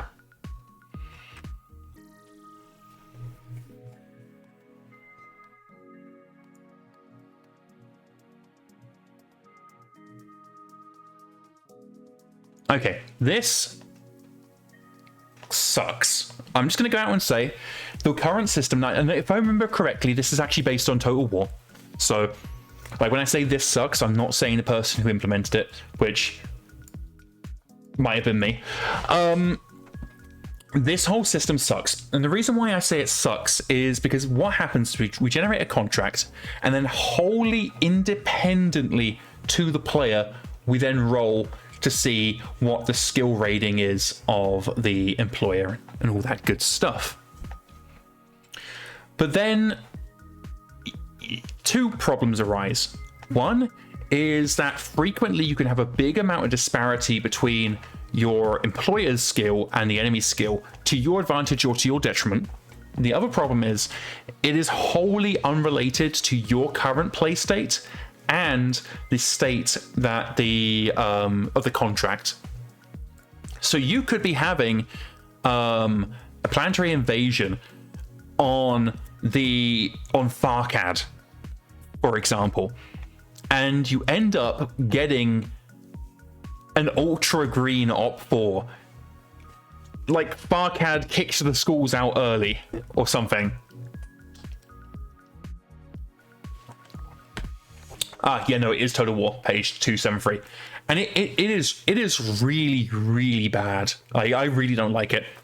So what I'm going to do later tonight is I'm probably going to sit down and see if I can come up with some kind of complex algorithm so that we're better factoring in maybe not the player's state, because we don't want to end up in the Oblivion situation where the better you are, the better the enemies get. But certainly in come on, brain. Certainly in regards to the contract type, and maybe even the location. I think that would work really, really well. So factoring in what type of contract is it, what's the what is the location, and then try and generate a believable op4 based on that. I think that would work really, really well. Same with quality. So I'm going to leave that for now. We will go ahead and say skill level force skill. I'm just going to go skill level regular. And then int is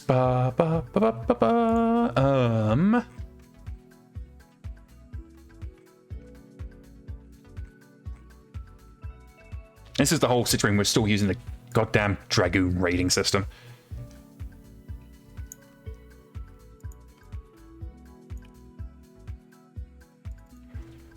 Equipment rating. There we go. And there we are. Okay. So now that we have, let me do some to-dos. To-do placeholder code. Okay, so now we have our employer. Oh, here's an interesting fact. We won't have access to contract type or location at this stage. Interesting. With that in mind, let's backfill. Let's backfill our force skill and equipment rating.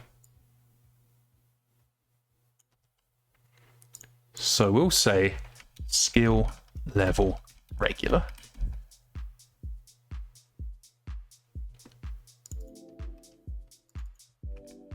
And we'll get whatever Dragoon C nonsense is.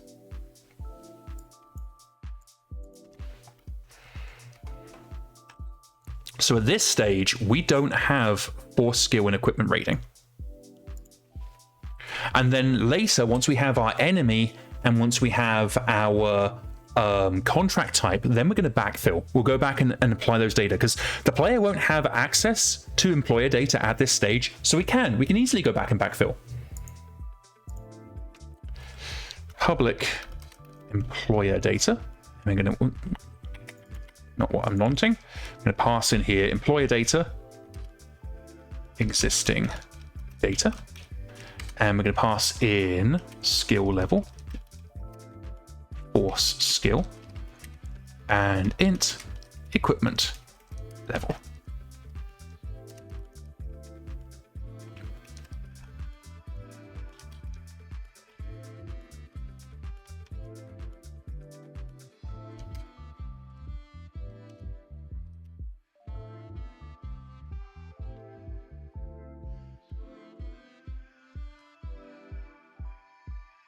Display name, that's not going to change.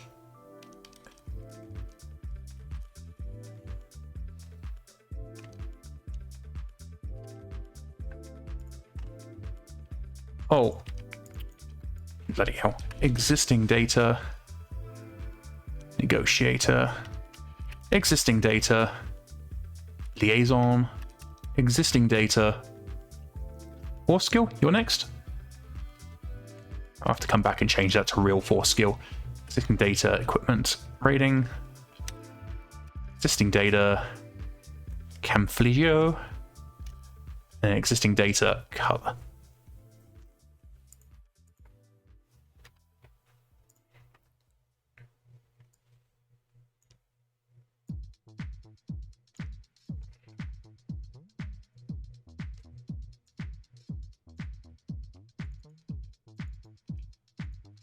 There we go. Okay, so that gives us our constructor that we can use to come back and update the employer data with the information that we need. Awesome. So we don't need this at this stage. Clap, clap, clap, clap, clap, clap, clap, clap, clap. All right then. Let's come back here. So we no longer need employer generation data because we just have employer data. Employer data. But we do need to add a few more things to this. So current date, current location is mercenary search. We actually don't want is mercenary search because we can get that information elsewhere. So is mercenary search is no longer relevant so much as Boolean is mercenary search equals search type, contract search type, mercenary. What do we need though? We need current location, we need campaign, which means I'm gonna need to pass in campaign up here. I'm not gonna bother. So normally what I could do is, because I'm passing in campaign, I could fetch campaign options from the campaign. I'm not going to do that here because I'm going to try really, really hard to avoid having to pass in campaign. I've got to do it now, but if I can avoid it, I'm gonna. It just requires me to sit down and do a bit of research. And we also need search type. Oh, are you okay, Mr. Bear? Are you forlorn and sorrowful? You are? I'm sorry, buddy.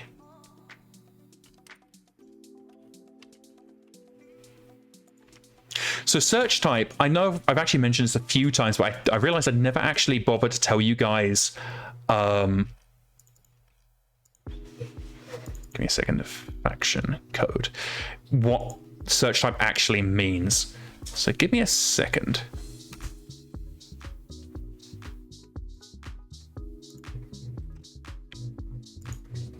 So if we fail, we're returning null here. We're not going to bother. Okay.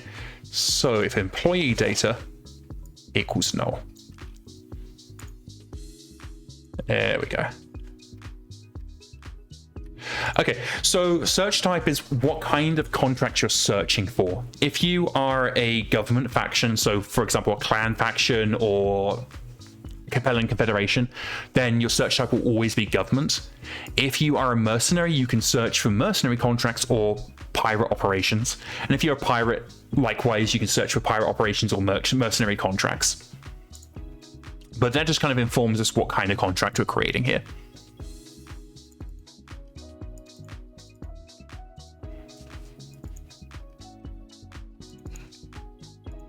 So, at this point, I can tell Mr. Bear really, really wants to go outside, and we've only got 20 minutes left on stream, so I think I'm probably going to end it here. All I'm going to be doing for the next 20 minutes once I come back in is just tidying up the changes in our data structure. So it's not going to be particularly interesting anyway. You're not going to miss out on anything fun. But speaking of fun, if you have had fun today and you're not already, please consider hitting the follow button so you can be notified of when we go live. If you have had particular fun, please consider the subscribe button so you can get access to a whole bunch of lovely fun little emotes. If you want to support me directly, there is the tip action just by pressing !tip into chat. And yeah, if you want to hang out after stream, there's the IllianiDev Discord in the place where links live. And there's also a link to the official MegaMek Discord where you'll find lots of people willing to help out if you want to give MegaMek a go. If you are on YouTube, you know the drill. You do the YouTubey things. You subscribe, you hit the bell, you dance 5 times backwards, you clap your hands at the full moon, whatever the algorithm demands. You know how it works. But yeah, other than that, I think we're going to end it here so I can take Mr. Bear out before he explodes. Thank you, everybody, for hanging out. Tomorrow, we will be taking a day off, but I won't be, because I am going to... Actually, no, I will take a day off because it's my housemate's birthday. So tomorrow, I'll be taking the day off, and then, yeah, back on Thursday with more contract overhaul projects. Until then, have a good evening, and I'll see you there. Toodles!